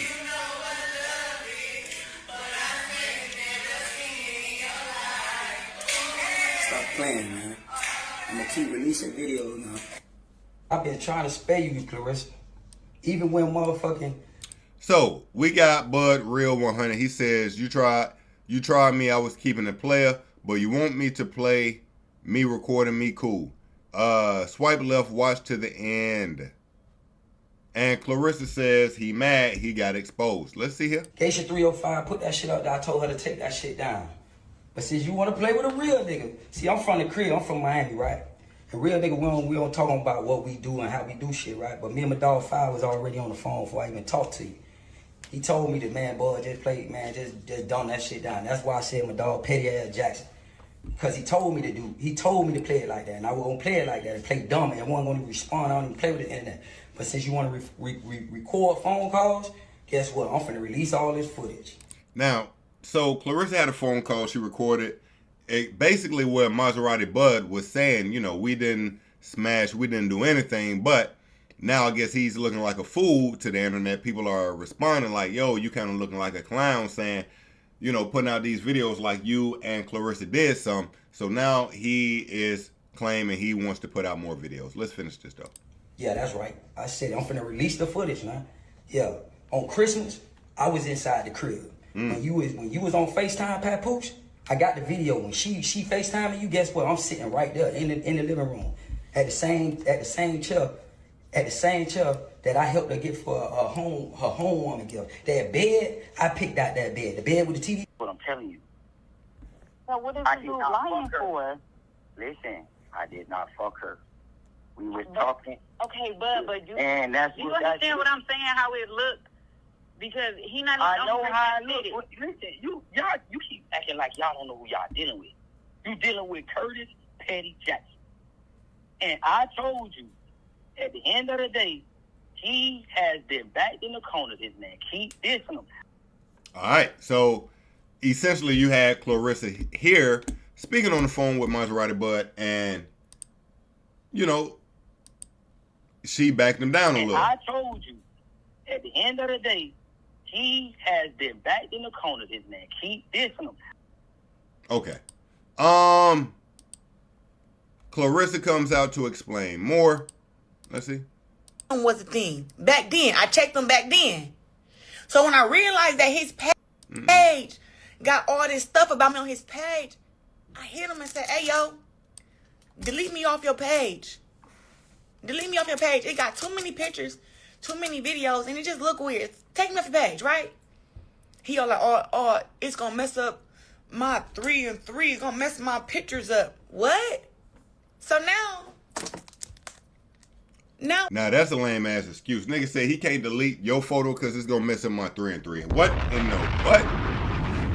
But that's some girl shit. I got to go to my DMs because I'm really confused about. I know for a fact I told this dude I'm not interested in you. I know for a fact. So now I got to go to my. Now Clarissa got to turn into the bad guy. Here we go. This goofy. I'm going to take it back to where this shit started at. He took him down. It messed up my page. Everything is lined up by 3s. Okay. It's not that serious. You have your videos on my page and don't nobody film me and you together. All I ever did was show he begging to not get these pictures taken down. Excuse me, bud. I'm going to report it if you don't take it down. Make you 2 other posts and replace them. Take me off your page. You gonna mess my page up. Whatever that fuck that means. Now you never said you had a boyfriend and you know it. I took it down. You know I 100% told you I had someone. You didn't. You already confirmed it in our text. What if I get a boyfriend? What you gonna do? That's what you said. I said, I told you I was in love with him. Who is him? Pap, you idiot. So what are you talking about? You told me that, and that's why I went back and got with my girlfriend. So why you mad? I'm not mad. I don't give a shit about what you do. You hurt me first. Don't post me on your shit, and you got your women. I'm happy for y'all. I kicked it with them on Christmas because you was with Pap, which is great. I spent time with you even though you crushed me. How can you crush someone with something I already told you? Bud, you got to stop. I was still crushed. You crushed your own feelings. You told me after the internet shit. You didn't want to accept the truth.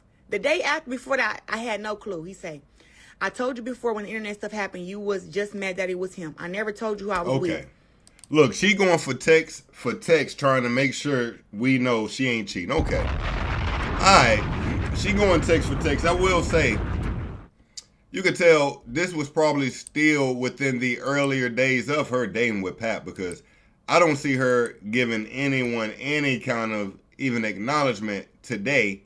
But, you know, she was going back and forth with dude, right? Nevertheless, we go from that to her just throwing up a few posts. I've reached a new level of stardom. 50 Cent out here lying on my cat. I'm for sure the GOAT, greatest woman of all time. And she also drops a song to celebrate her man, Papoose. Now, Clarissa just turned 31. Congratulations to her. How old is Papoose? Let me see.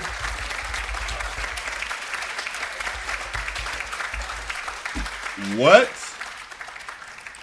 Yo, family. Nigga, Papoose is 48. What? Papoose is 48. Clarissa is 31. What?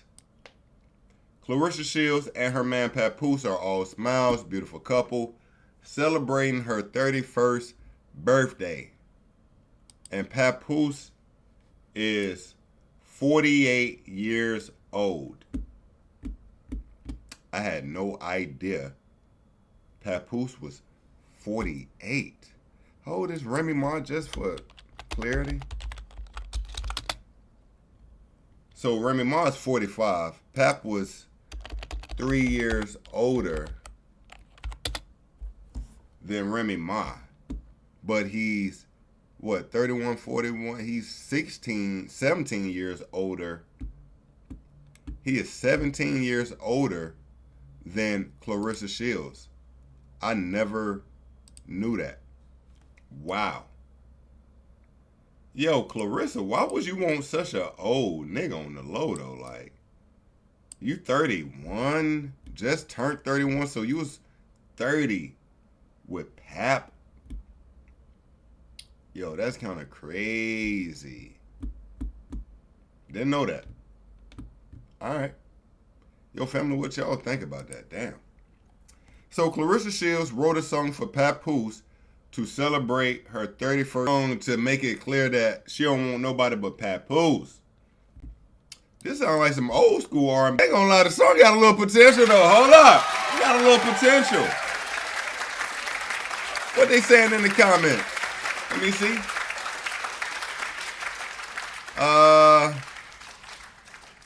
Part of them, but I never want this type of black love to find me. Wait, I'm confused. Song for him on her B-Day. Now, Clarissa, why are you writing a song for him on your birthday? Shouldn't it be the other way around? It kind of should when I think about it, right? It kind of should. Why she dressed like she a nun? Okay. Old head then ate the... Okay. This low-key heat, but y'all too busy hating. I do agree with that. Anyway. All right. What else?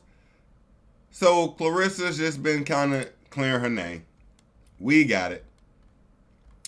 So again, 50 Cent, the king of creating narratives, created one about Clarissa, but she's fighting hard to make it clear that, yo, me and Maserati Bud never had a real thing, and I am loyal to the soil when it comes to Papoose. I did not know Papoose was that much older than Clarissa, but nevertheless, any more from this situation, your boy will be here to keep you up to date.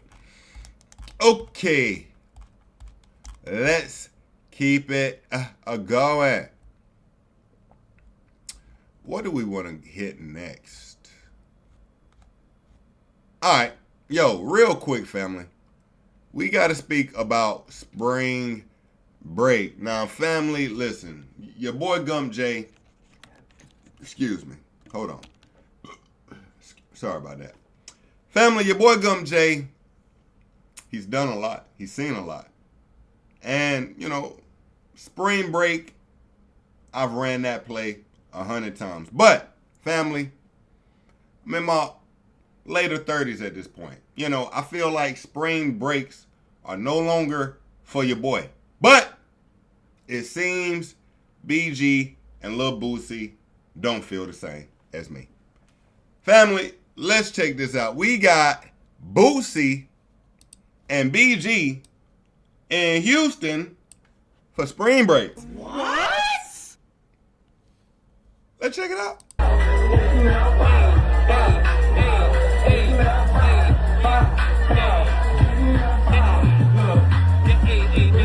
Now, first of all, Boosie.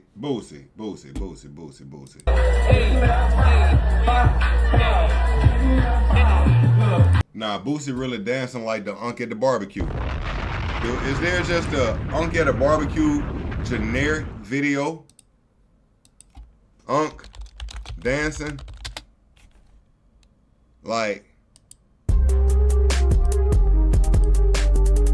yeah, that's Unk vibes, but Boosie giving OG Unk vibes.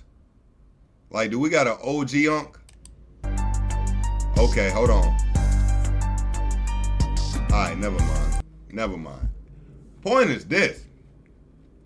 Boosie giving us some moves that, like, yo, Boosie, I know you think you getting it, but that ain't it.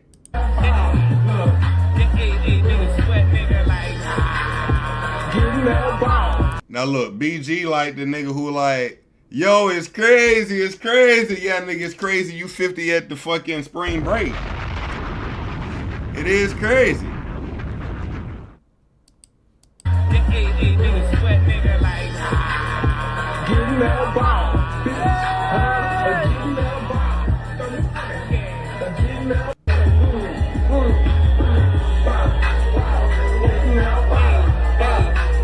Yo, what is this move that Boosie giving us to cover the face? What is this?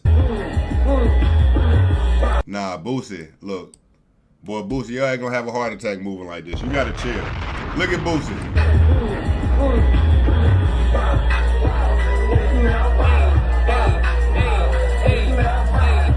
Nigga, do you call that the peekaboo? What the fuck is that move? I don't know what you even call this, Boosie.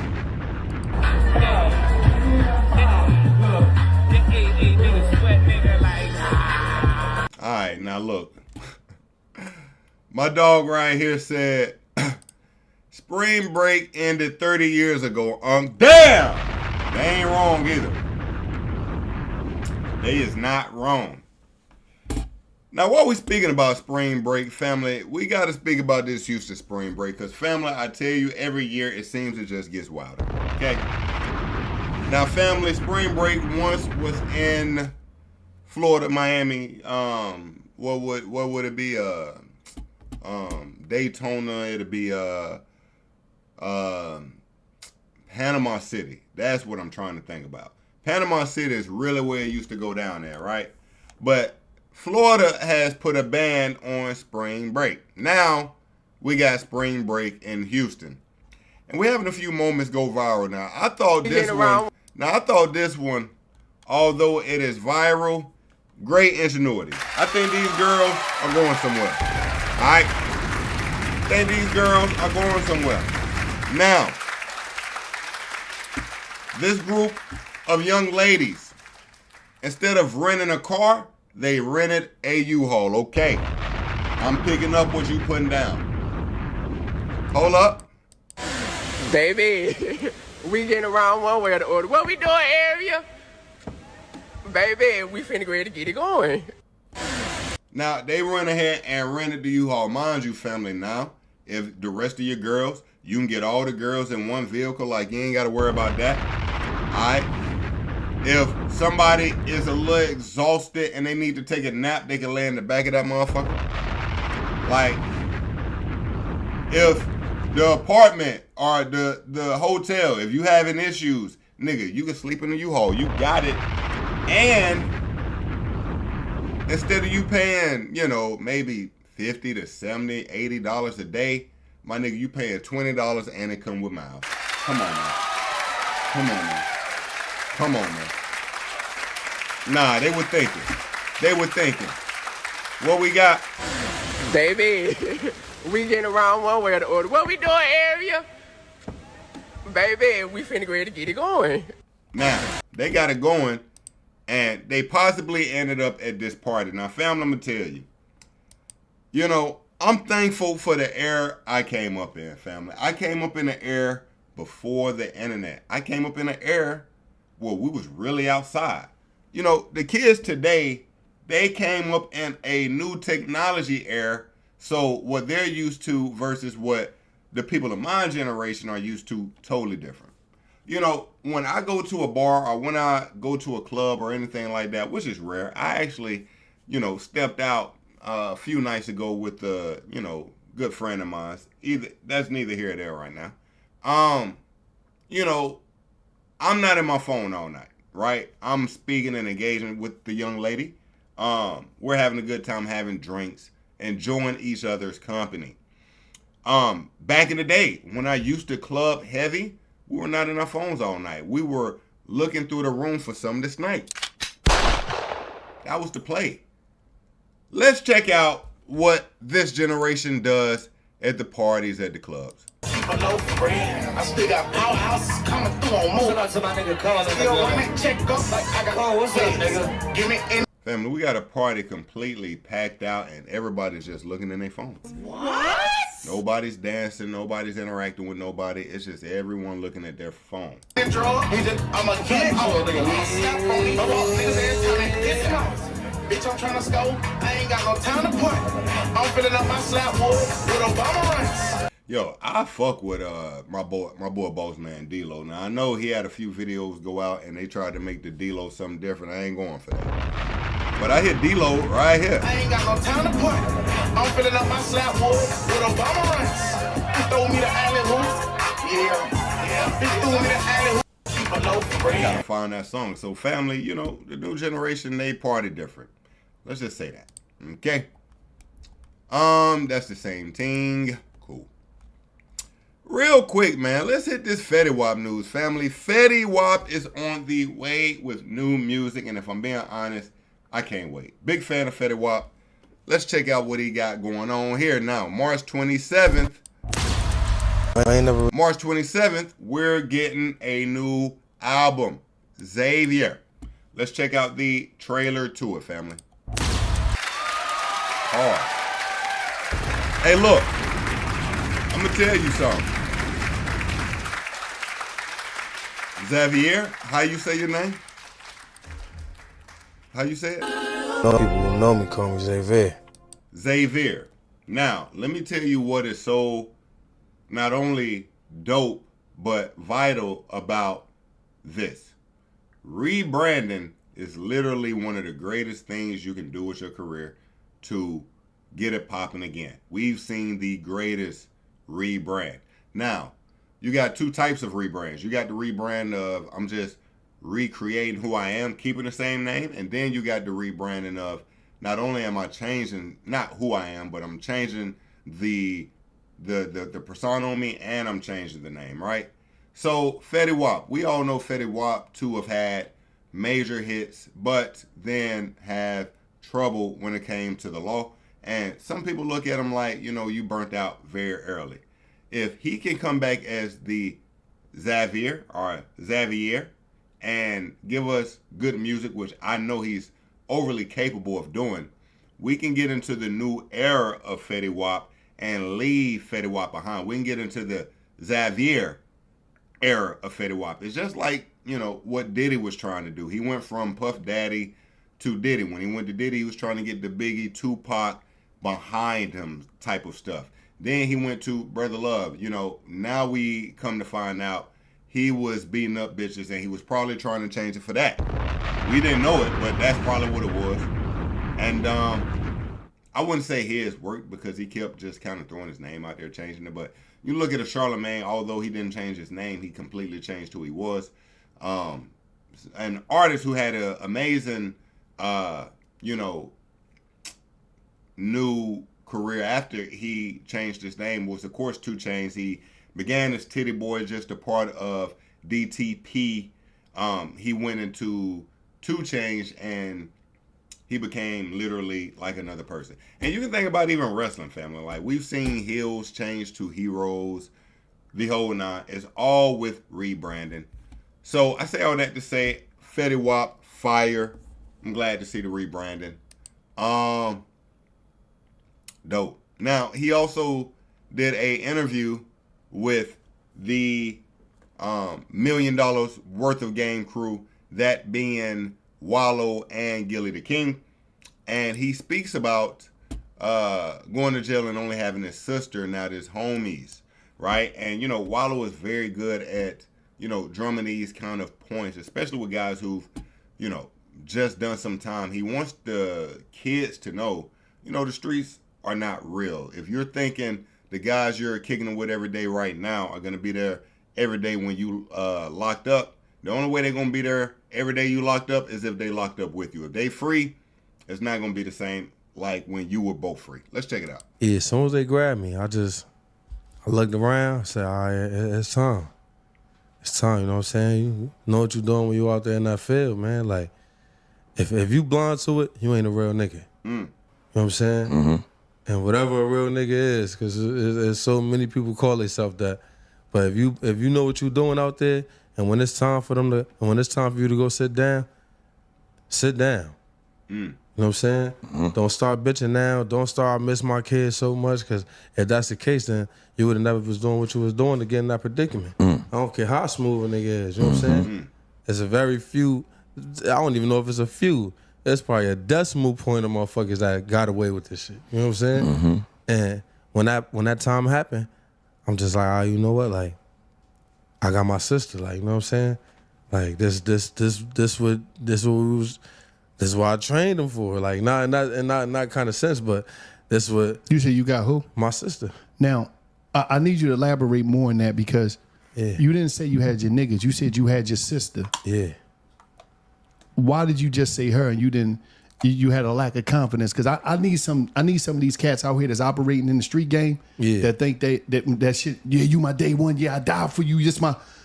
You got to elaborate more on that because you said my sister. You ain't say no niggas. Yeah, my homies. Mostly like, don't get me wrong. I got love for a lot of my niggas. You know what I'm saying? Mm-hmm. I got a lot of love for them. Like on the outside, they'll do anything for me. When you present, everybody will do anything for you. Mm-hmm. But when you not around, you on their time now. You know what I'm saying? My sister moved on my time while she was dealing with a new husband, a new baby, pregnant, running around, handling warrants and shit for me so my points could come down and you know what I mean, shit like that. I told her over and over and over again, I'm like, you know, like, doing what I'm doing, it's a possibility that they gonna come grab me. Mm-hmm. You know what I mean? And it was like, nah, they not coming. Like, you know what I'm saying? Nobody really understand but you. Like, when you, every time you get in the car, you walk out the house, you, hold up, fuck is that? That car don't belong over here. Like, I ain't know, you know, excuse me, you know your areas. You know where you know everything about your block. You know everything where everybody be at. Anything moving funny where you from, you supposed to be on it. You supposed to be alert. That's what come with the game. If you not prepared for that, you know what I'm saying, you a lost soul out here. You know what I mean? So when it happened, you know, at first the tears, you know, everybody had the tears, and then it was right into action. And the first person in the action was my sister. It's deep when you say that, because when I was out there doing my thing, running around in the streets, I already knew when it went down. So when it happened, I wasn't shocked. I knew Gil was going to tell on me. You know what I'm saying? I knew he was going. Marlo did it, so I just said, all right, fuck it. So when we got to the district and he did what I said, all right, I'll take it from here, man. Go home, man. Because I seen it, man. I'm talking about when the detective come in here, he had like, man, that shit was like the size of a Bible with all the shit he said on them statements. That shit was this thick. I was like, fuck you, man. Yeah. I was like, I knew he was going to tell me. I'm telling you, got a point out there. I'm just being real though. Like, it is what he like, yeah, I know, the man. fact the nigga said, yeah, that's good. Fucked up. He like, nigga, I ain't write no book. Nigga. All right, man. Shout out to Fetty Wap. I'm definitely here to support Fetty Wap. Cannot wait to hear the new music. All right? That'll be in about a week or so. We'll definitely be here for it. Now, real quick, family. Pooh Shiesty put up a post, and he stated, it might be one rapper that got more bodies than me, and that's Lil Boosie. Now, family, you know, unfortunately, when Lil Boosie was coming up, he had a alleged hitman, okay? His name was Money Marlo, I think, if I'm not mistaken. And Marlo is currently locked up. I think he will never get out. And he was the alleged hitman for Lil Boosie, okay? Now, Lil Boosie in this video addresses Pooh Shiesty, saying he might be the only rapper with more bodies than him. Let's check it out. I need you to come to my house, see how I be having my party. All the hoes, you know, them the bodies he was talking about, my nigga.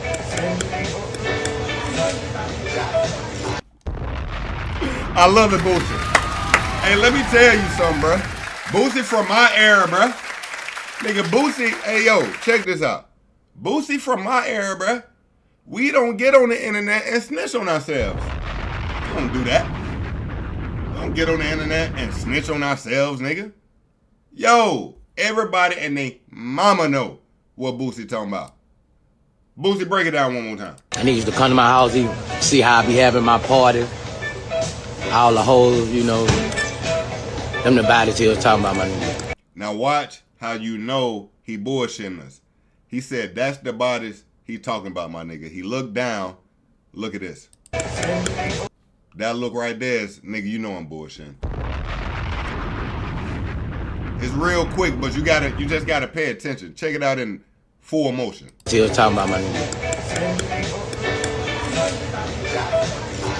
Talking about all them hoes I be smashing.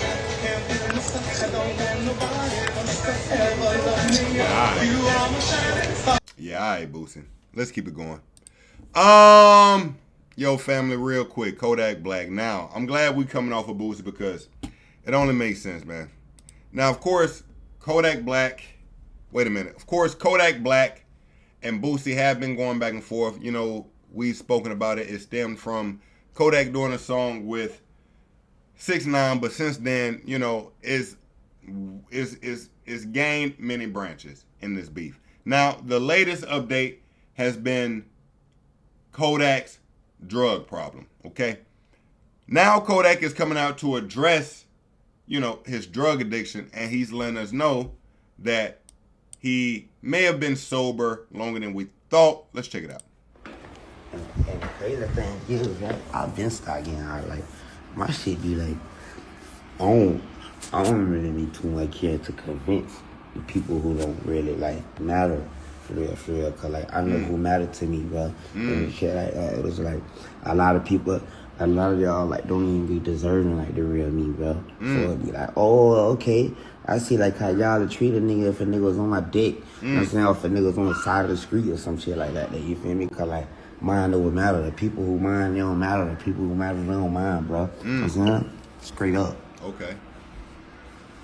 Show the beach. Look where we at. Tight shit. Straight up. The fuck. I get this mother up here right now. Crackhead, jerky, baby dick. For real. Other than that, man. Okay. Now, this is a great update. This is what we want to hear. He's been sober, right? Now, I tell you what. I don't know when the sobriety started because Kodak had a show and it stated he was 3 hours late. And when he got there, this is what he performed. Let's check this out. 3 hours for bro to come out and does this.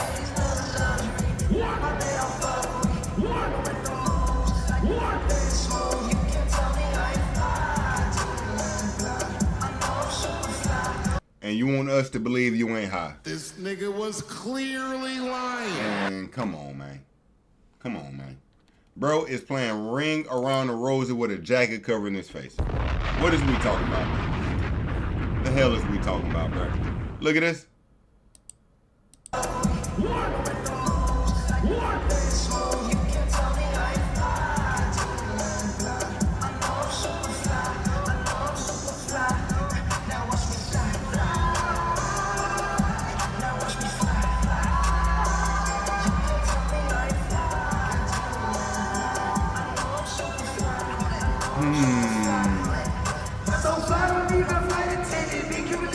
Oh, wait a minute. He spin that shit, though. Okay.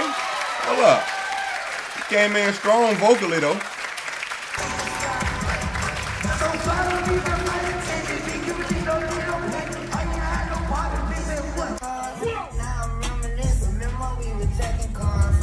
Now, I think this is a different show right here.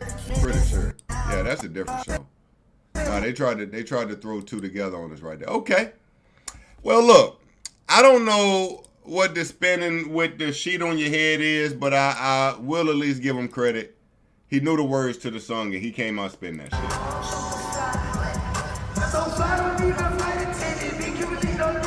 Alright, cool. Cool. Alright, let's keep it moving. Yo, family, real quick, man. Nah, this is insane. This is crazy, family. So, we had NBA YoungBoy affiliate Ben 10. He threw up a post on his IG story. He states, 5 bands to hang with me for the weekend. Get up with me. 3,500 to hang with me for today. All right, now, the first thing that comes to my mind is, damn it, the industry is tough right now. Shit is slow. Streaming money slow. Maybe not the most appearances are going on right now. Bro is charging 5 bands to hang with the weekend, 3,500 if you want to hang for one day, but you might well spend the 5 band because 1,500 more, you get a whole nother day. All right? Now, a lot of people saw this and laughed like, man, who would actually spend money to hang with Ben 10? But guess what, family? He got action. NBA YoungBoy's associate NBA Big 10 was charged at $3,500 to fans to hang out with him for a day during spring break.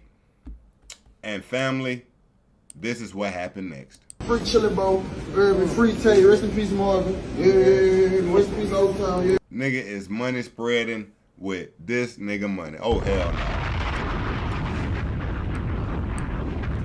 Bruh came out busting a mean money spread off the play. Finesse. Free Chili Bowl, free Tay, rest in peace Marvin, yeah, rest in peace Old Town, yeah, rest in peace D. If it ain't three, it ain't me. Yeah, man, yeah. See my dog Bands, these bands, bitch ass niggas bands. Oh, why you get a picture right? Free Chili Bowl, free Tay, rest in peace Marvin, yeah, rest in peace Old Town, yeah, rest in peace D. If it ain't three, it ain't me. Yeah, man. Well, damn. Well, damn. All right. Cool. Hey, family, maybe we was wrong. Now, while we speaking about NBA crew news, Lil Dump, man, you know, he's been down with NBA YoungBoy a long time, right? He been down with NBA YoungBoy a long time, and you can say YoungBoy's taught him a thing or two, right? Well, let's see how Lil Dump feels about NBA YoungBoy today. If y'all so close, what made you call him your daddy? What made you say that's my daddy? It's like he just started calling me his son over the time. Like it was a whole lot of extra shit going on in my family with my dad, my real dad. Did he do more? He did more for you than your real dad? You could say that. Yeah, real shit, right? Like take you on the road, take you this, like for real. So in your heart, you'll very appreciate that. You know. I'm fighting for my life. Y'all killing me with this. This man just said YoungBoy his daddy. What? Man said YoungBoy done did more for him than his daddy. Excuse me. This man said YoungBoy has done more for him than his daddy. Boy, that's a hard life. That's a hard life. It's a hard life.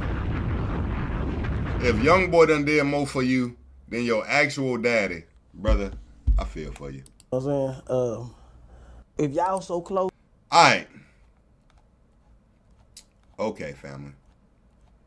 Let's keep it going. We got Afro. We got cool.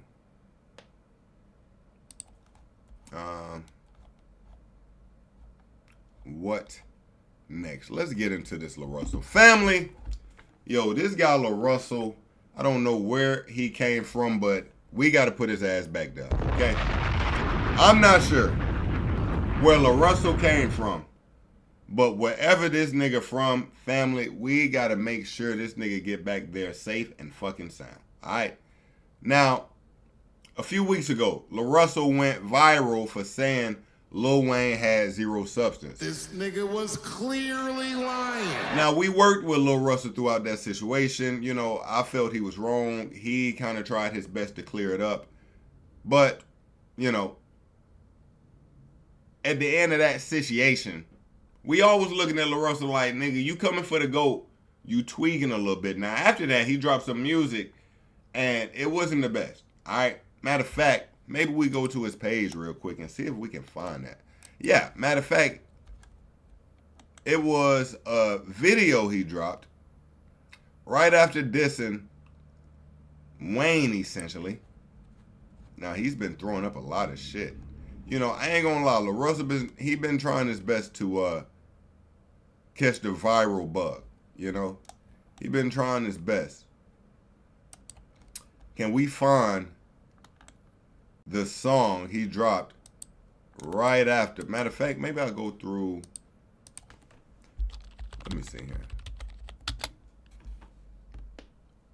It was a song he dropped right after. This was it? Co-producer is gonna give you unique sounds that actually fits your track in seconds. Let me show you. Let me see. Up north where I land. Now this the nigga who said Lil Wayne ain't got substance. Okay. Trying to make a viral moment out of, you know, the Wayne situation, right? Well, we now have LaRussell again. Okay. So LaRussell was performing, and let's just play what happened. And he calls me. He said, I made this record and I sent it off to my engineer, and he calls me. He said, man, you probably shouldn't put this out. I said, why? What the hell happened? He said, you know, you talking about Epstein, it's a lot of shit going on. And I said, thank you for calling me. I'm finna drop this. Now, I'm always tell you, when you hear a nigga do that little, like, insane laugh, you gotta watch him. Like, the engineer called him speaking clear, like, yo, bro, you speaking kind of iffy on this one. I think you need to leave this one alone. And he said, that's exactly why I need to put it out. What the fuck? That's exactly why we need it. Because everybody sit and be silent.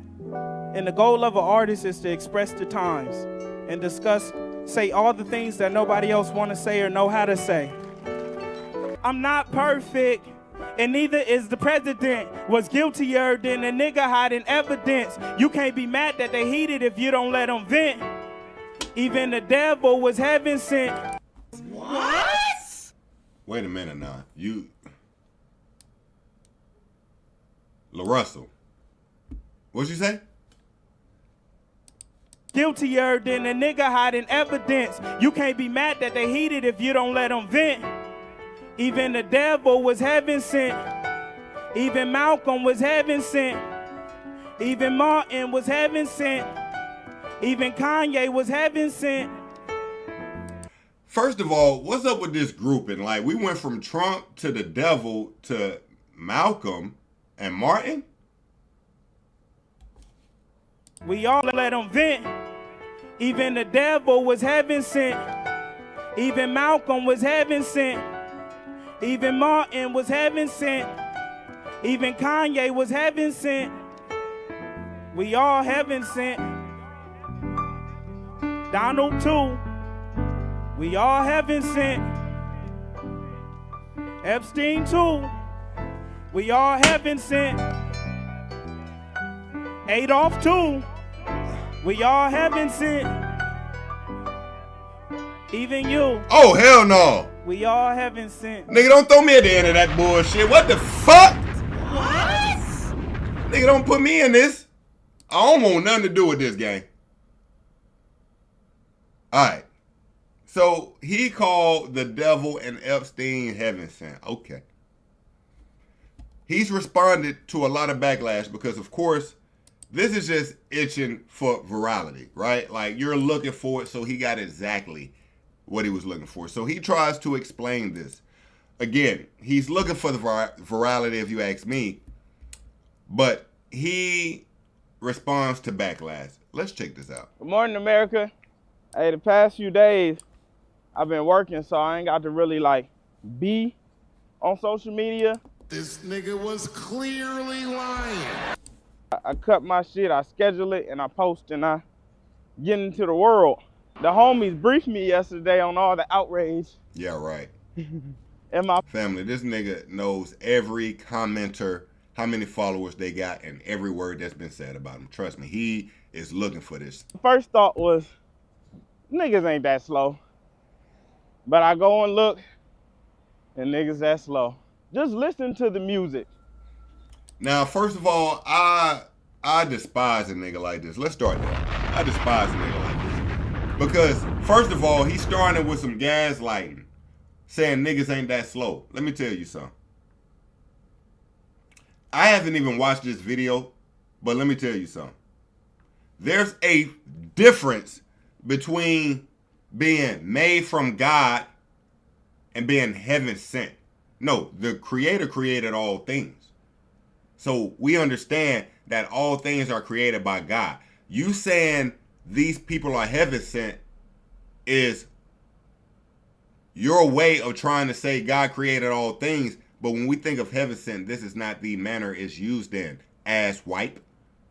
Like, you trying to play with us like we stupid. No, nigga, we got sense. We understand God created all things. That's easy. You saying Adolf Hitler is heaven sent is not the same thing as saying God created Adolf, numbnut. We got to get rid of this guy, family. Like, a nigga like this who will try to play with your intelligence, that's why he can't grow a fucking full beard. Like, because he like, bro. Like, there's no way niggas hear that clip and they like, you support Epstein. When the world be in despair, sometimes you need realization. And that realization for me through this song was like, damn, the same God who created Martin Luther King and Malcolm X, who did so many great things, is the same God that created Donald Trump and Jeffrey Epstein. I'm glad like I said, I just explained that. This is not the same shit, you fucking asshole. Who did so many evil things. And it's crazy the range of what a human life is capable of. It's capable of changing the world and detrimenting the world. Huh? That's the purpose of the song. That's my realization of like, damn, this is all from the same place, and look which way it can go when somebody is misguided, when somebody doesn't have all the tools, when somebody just chooses to use their life in a negligent way. And it's insane for niggas to take that and be like, you support Epstein. Like, you niggas is weird. Like, if you want to know where I stand, go look at my life. Go listen to my music. Go see what I do in my community. Go speak to somebody who actually know me. Be fucking for real. It's so crazy how fast it go from how you feel. Nigga, I ain't got to show up how you want me to show up. This shit for me and my people and my base who resonate and connect. All right, look, man, and he right about that. I don't resonate with you or your base. I really don't like you. LaRussell, please stay out the news. I'm done with LaRussell, man. A nigga like this try to play with your intelligence. I don't rock with him. I don't like him. I've said it before. The only LaRussell we acknowledge is L.A. Russell Westbrook when he played with the Lakers. I already said that. LaRussell. Nigger it out. Am I too big to be tripping over little shit? Am I too big to be feeling so... Okay, cool. Cool. We all have it. Okay. Yo, family, we got to get into this Afro Man story, something. I'm going to be honest. I'm starving, but I'm going to get this story out. All right? Before that, though, let me knock out some maybe quick hitters. All right? So, family, we've seen Finesse2Tymes essentially beg to be let out of his deal with Mob Ties. Of course, that would be J Prince Jr. and family. And they have actually responded to Finesse2Tymes' ask. Okay? So, first of all, let's go to where Finesse2Tymes was asking for out of the deal. Okay? Finesse2Tymes Mob Ties deal. Okay? Now, it seemed my dog... Hold on, let me find it. Let me find it real quick. Let me find it real quick. Hold on. Let's see here. And I actually have done a video on it. Mob Ties. Actually, Finesse2Tymes contract. That'll get it. That'll pull it up. Trust me. I know this algorithm. Where is that? I may have to go on YouTube while I'm bullshitting talking all this shit, ain't it? Yeah. Okay. Let me just go to YouTube real quick. Finesse2Tymes out of contract. All right, he wants out of contract. Here we go. Okay, hold on. Okay, so Finesse2Tymes pleads with Mob Ties to let him out his deal. I want my own shit. Let me go. Now, it seemed like my boy was Sunday morning listening to some good gospel, you feel me? He started cursing. He had to turn the gospel off. I get it. I want my own shit. Let me go. Let me go, Junior. We done already made all the money we can make. I don't want to go to no another label with you. I love you. But I no longer want to be Mob Ties business-wise. I love all the Mob Ties street niggas. It's time for me a new look, Junior. It's time. Let me out that contract, bro. I'm done with that contract, bro. We ain't made no money. I've been with you 4 years, P. We ain't dropped nothing but 2 projects. ain't Mob Ties, ain't hitting on nothing with the music shit, P. I'm 33 years old, P. Let me go to somebody, P, that's gonna let me motherfucking me gon' give me about 10, 15, 20 M's out this shit. If you want you some money out this shit, fuck it, cool. You can get some money out this shit, P. I ain't tripping, but let me go make my money, P. It's over with. We done, bro. He's more than motherfucking able, man. He's able, man. He's Alright, then he go back to playing this gospel. Alright, so now we got Mob Ties responding to Finesse. Alright. So this was from J Prince Jr. and also J Prince Sr. reposted it. J Prince states, there ain't no victim bigger on earth. Wait, there ain't no victim bigger on the earth than a man who blew $1 million and is having trouble getting it back. It's everybody's fault but their own. It's harder to look in the mirror than it is to point a finger. Now, I'm going to be honest. I do not know the ins and outs of what's going on with this deal, but I'll say this. I don't know any other artists with Mob Ties who have been having a, I guess, good career. I'm not really sure of any other Mob Tie artists. Family, if you do know some, please put me in the loop.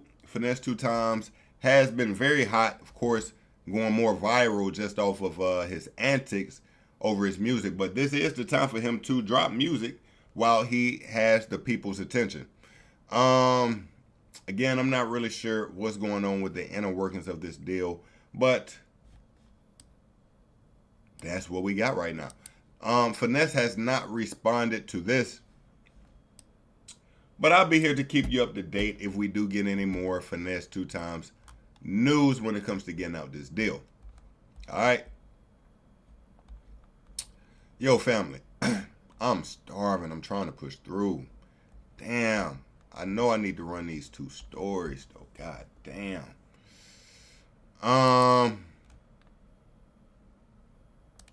I've never ate on stream either. All right. Let's push through. Let's push through. Now, also real quick, 1090 Jake has been offering to fight rappers. Matter of fact, I'm finna go grab a snack. Let me pull that up.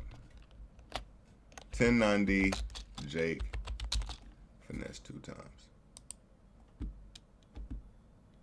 Let's see here. Our fight. Man, what's up, everybody? Welcome back to another episode of EOS. It's 1090, and plenty of people have always wanted to see me get into it with people, what they want, motivated, I'll be right compelled, right? I always want to give the people what they want, even if they're not my people. And plenty of people have always wanted to see me get into it with whatever rapper I spoke on. And I have a long list of rappers that have ended up on my channel in ways that they didn't appreciate, right? And some of y'all swear that these dudes are the toughest dudes. They've been to jail, prison, the streets, whatever. Perfect. Show me. Because as much as y'all try to downplay me, I really did a lot of the shit these rappers talk about. So for this video, I'm gonna go through the list of rappers I've exposed until we find a suitable opponent to fight on Aiden Ross's card. If you use DoorDash in the last couple of years, you might want to check this out. There are allegations that the app has been tracking users' precise locations and sending the information to third parties without consent. So your data could have been used in ways you didn't even realize. Now, Morgan & Morgan is investigating this, and if you use DoorDash between 2023 to 2025, you can check to see if you qualify to be a part of the claim. And you may be entitled to $1,000 or more, depending on your situation. Video, and it is 15. I have over 1 million subscribers, and we've done millions on millions of views. I think like almost 250 million views now. So I'm limiting this. This isn't an open call out for any bum in America to just want to get in the ring and boost their career or start their career. No, we're simplifying this specifically to these rappers, because these rappers are the ones that y'all not only glorify, y'all swear that they're tough as fuck. And I personally know that they're mad. They're still mad. There's nobody madder. And the thing is, nobody cares about snitching anymore. Nobody cares about none of that. So I faded away from the whole exposing thing and dropping videos on rappers like that. But you know who still cares? The ones that I dropped the videos on. Now, one of the most viral would obviously be Z-Weezy, who, believe it or not, is like Jewish and grew up in, you know, private school in New York. But this kid weighs like 100 pounds. He's like 5'5", 100 pounds. This wouldn't even be fair. You know, these aren't even real jail pictures. Y'all would have to watch the video to see that. He actually paid to take those pictures and make them look like mugshots. Moving forward, I don't think this kid ever even got out.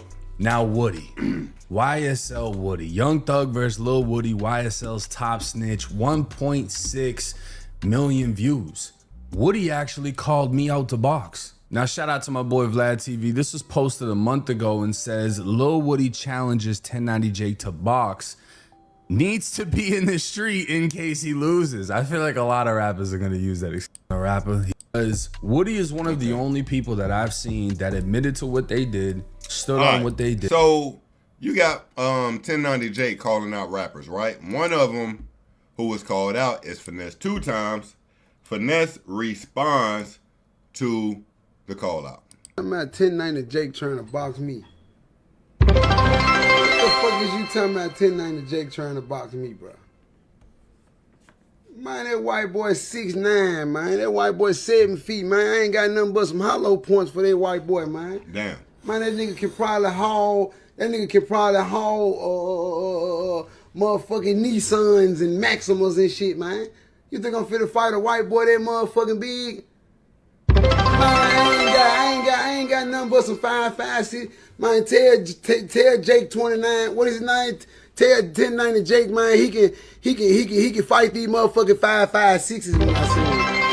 Tell Jake 20, tell 1090 Jake, he can fight for his life when I catch his ass. Fight that. Fuck is you talking about, bitch? You 6'7", 6'8". I'm 5'9". You talking about fighting me. Bitch, I ain't got nothing but some 5'6" for you. Yeah, what you thought you were finna get off? Fight this G-Flex. Damn. Fight this genius.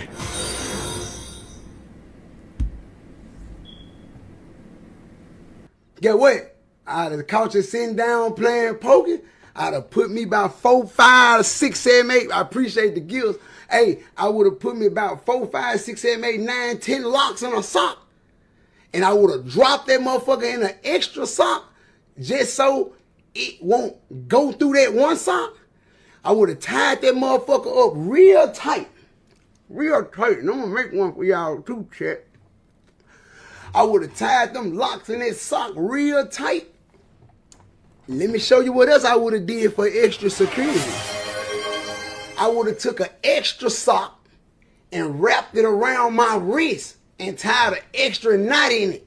Just so, cause you big as hell, so if that first lick don't, if I don't clud you out with that first bitch, and so that bitch won't fall, you might try to grab for it, reach it, snatch it. This bitch is melted around my wrist.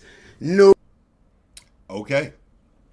Well, doesn't seem we'll be getting the Finesse2Tymes 1090 Jake fight, but if someone is bold enough to take the fight, I'll indeed keep you up to date. Now, Finesse says he only wants to fight Moneybagg Yo and Offset. Listen, y'all can stop trying to call me out for fights and shit.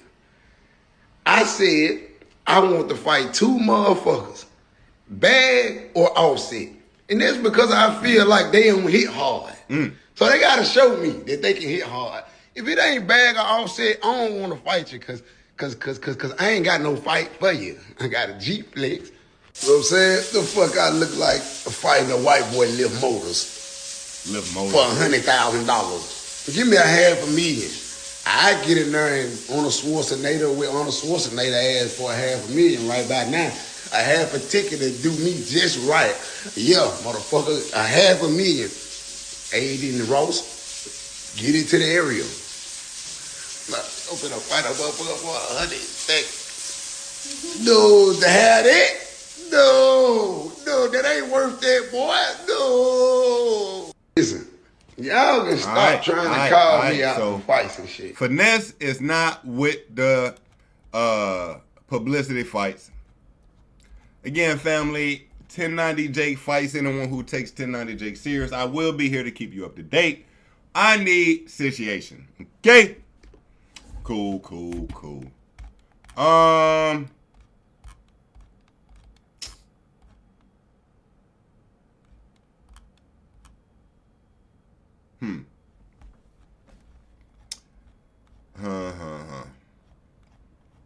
Family. I want to make it to 3 hours. I think I'm going to hit some of these other side ones, but family, I'm starving. I ain't going to lie. Your boy going to have to shut her down at the 3. Let's check out a few quick things. Coyle Ray announces her new single, Better Than Yours, featuring YoungBoy. Yeah. Yo, I ain't going to lie. Yo, Coy. Boy. She is not looking like the old Coy. Now, family, you know, Khalees had a song called Milkshake. That was in reference to fellatio. So she's saying her milkshake bring all the boys to the yard. She the 2026 women's anthem. YoungBoy on that thing too. Shout out to Justin LaBoy. You know, that's his little team there. Cool. Lil Baby in the club with the yak. Yo, this nigga be doing the most to let us know he keep a gun. I ain't gonna lie, bro. Like, he know he been recorded, right? So he just all of a sudden has a scratch that also shows he got the gun on his hip. Let's check it out. Way too important to risk it. Yo, bro, how many times have this nigga shown us he got the gun on us? Let me see. Lil Baby. This nigga done showed us 100 times he got the gun on him. Lil Baby, I don't know if it'll just pull up. Lil Baby takes photo with pistol. Let's see. It probably won't just come up like that. Oh, yes, it will. Let me see. So he has a lot of photos where he's showing us he got the gun on him. Now here, he was taking a photo with Button B, but his hand is on the pistol. There's a multitude of these type of photos, family. I'm going to be honest with you. I'm not really sure. Well, I am sure. You know, what's going on is Lil Baby, as most rappers, is trying to give us that gangster imagery. So he's showing us he got the gun on him himself. Way too important to risk. Forget that he got security surrounding him. He got to have the gun on him, right? There's only one man on the planet that could do this. Who? Dominique. Nigga, that ain't even a real scratch. Look how he's scratching, bro. Alright. Cool. Lil Baby letting us know he still got his own fire. Okay.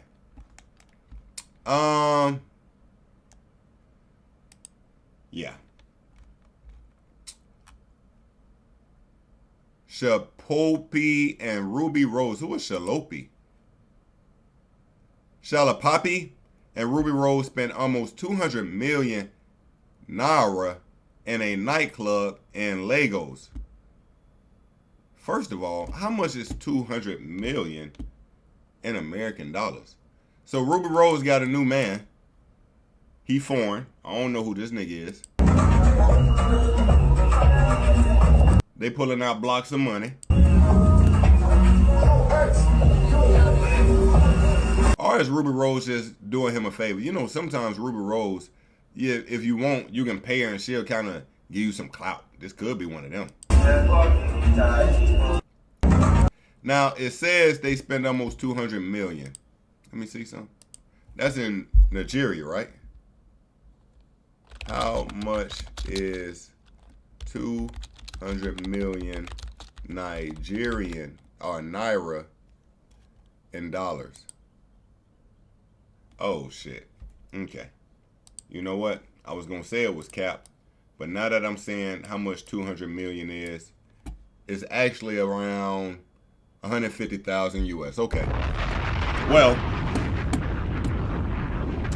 big difference. Cool. All right, family. Look, we did it. I'm starving, family. I'm trying to push through, but your boy got to eat. I'm not going to lie. As always, I appreciate you pulling up, kicking it with your boy. Alright, make sure you join the Discord. Yo, family, I gotta re-lock in. Like, I've been lagging on my videos. I'm not gonna lie, I've been lagging. I gotta really turn up. Alright, of course, we always keep you up to date with the latest and greatest in hip hop news. Of course, please join the Discord as well. Okay? Booking.com has all kinds of stays. Family, as you already know, your boy don't never be gone that long. I will be back soon, okay? Family, I appreciate you, as always, alright? We put up 3 on the board today. I'll go for it. I gotta eat before I stream next time, family.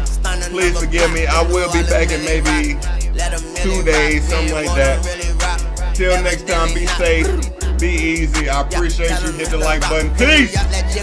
Love ya. Thanks. Big up to the locks. I did a show with Josh. Did a show with Josh. Soon as I left the spot, pulled over by the cops. Them bitches found my Glock. They threw me in the box. 8 months tops. Staring at the clock.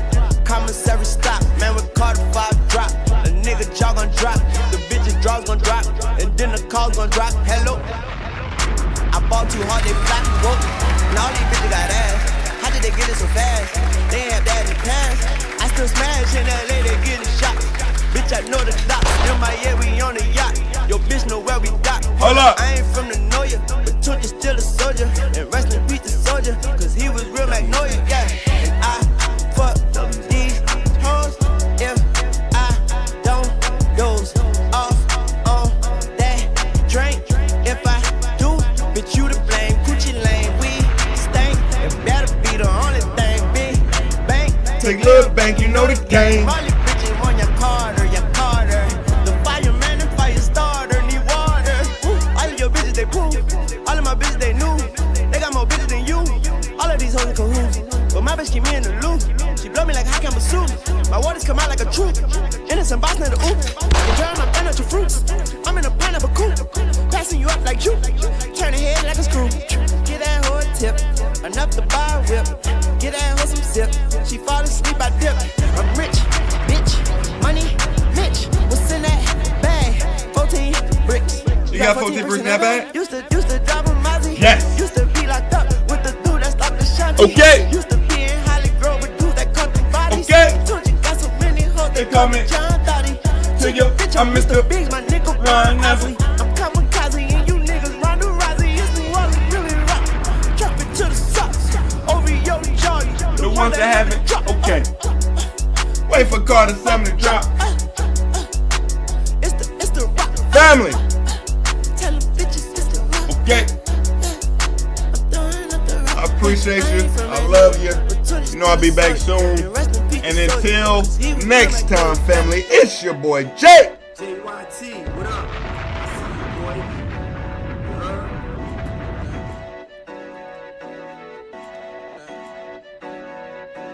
Do the knowledge, nigga. Yo,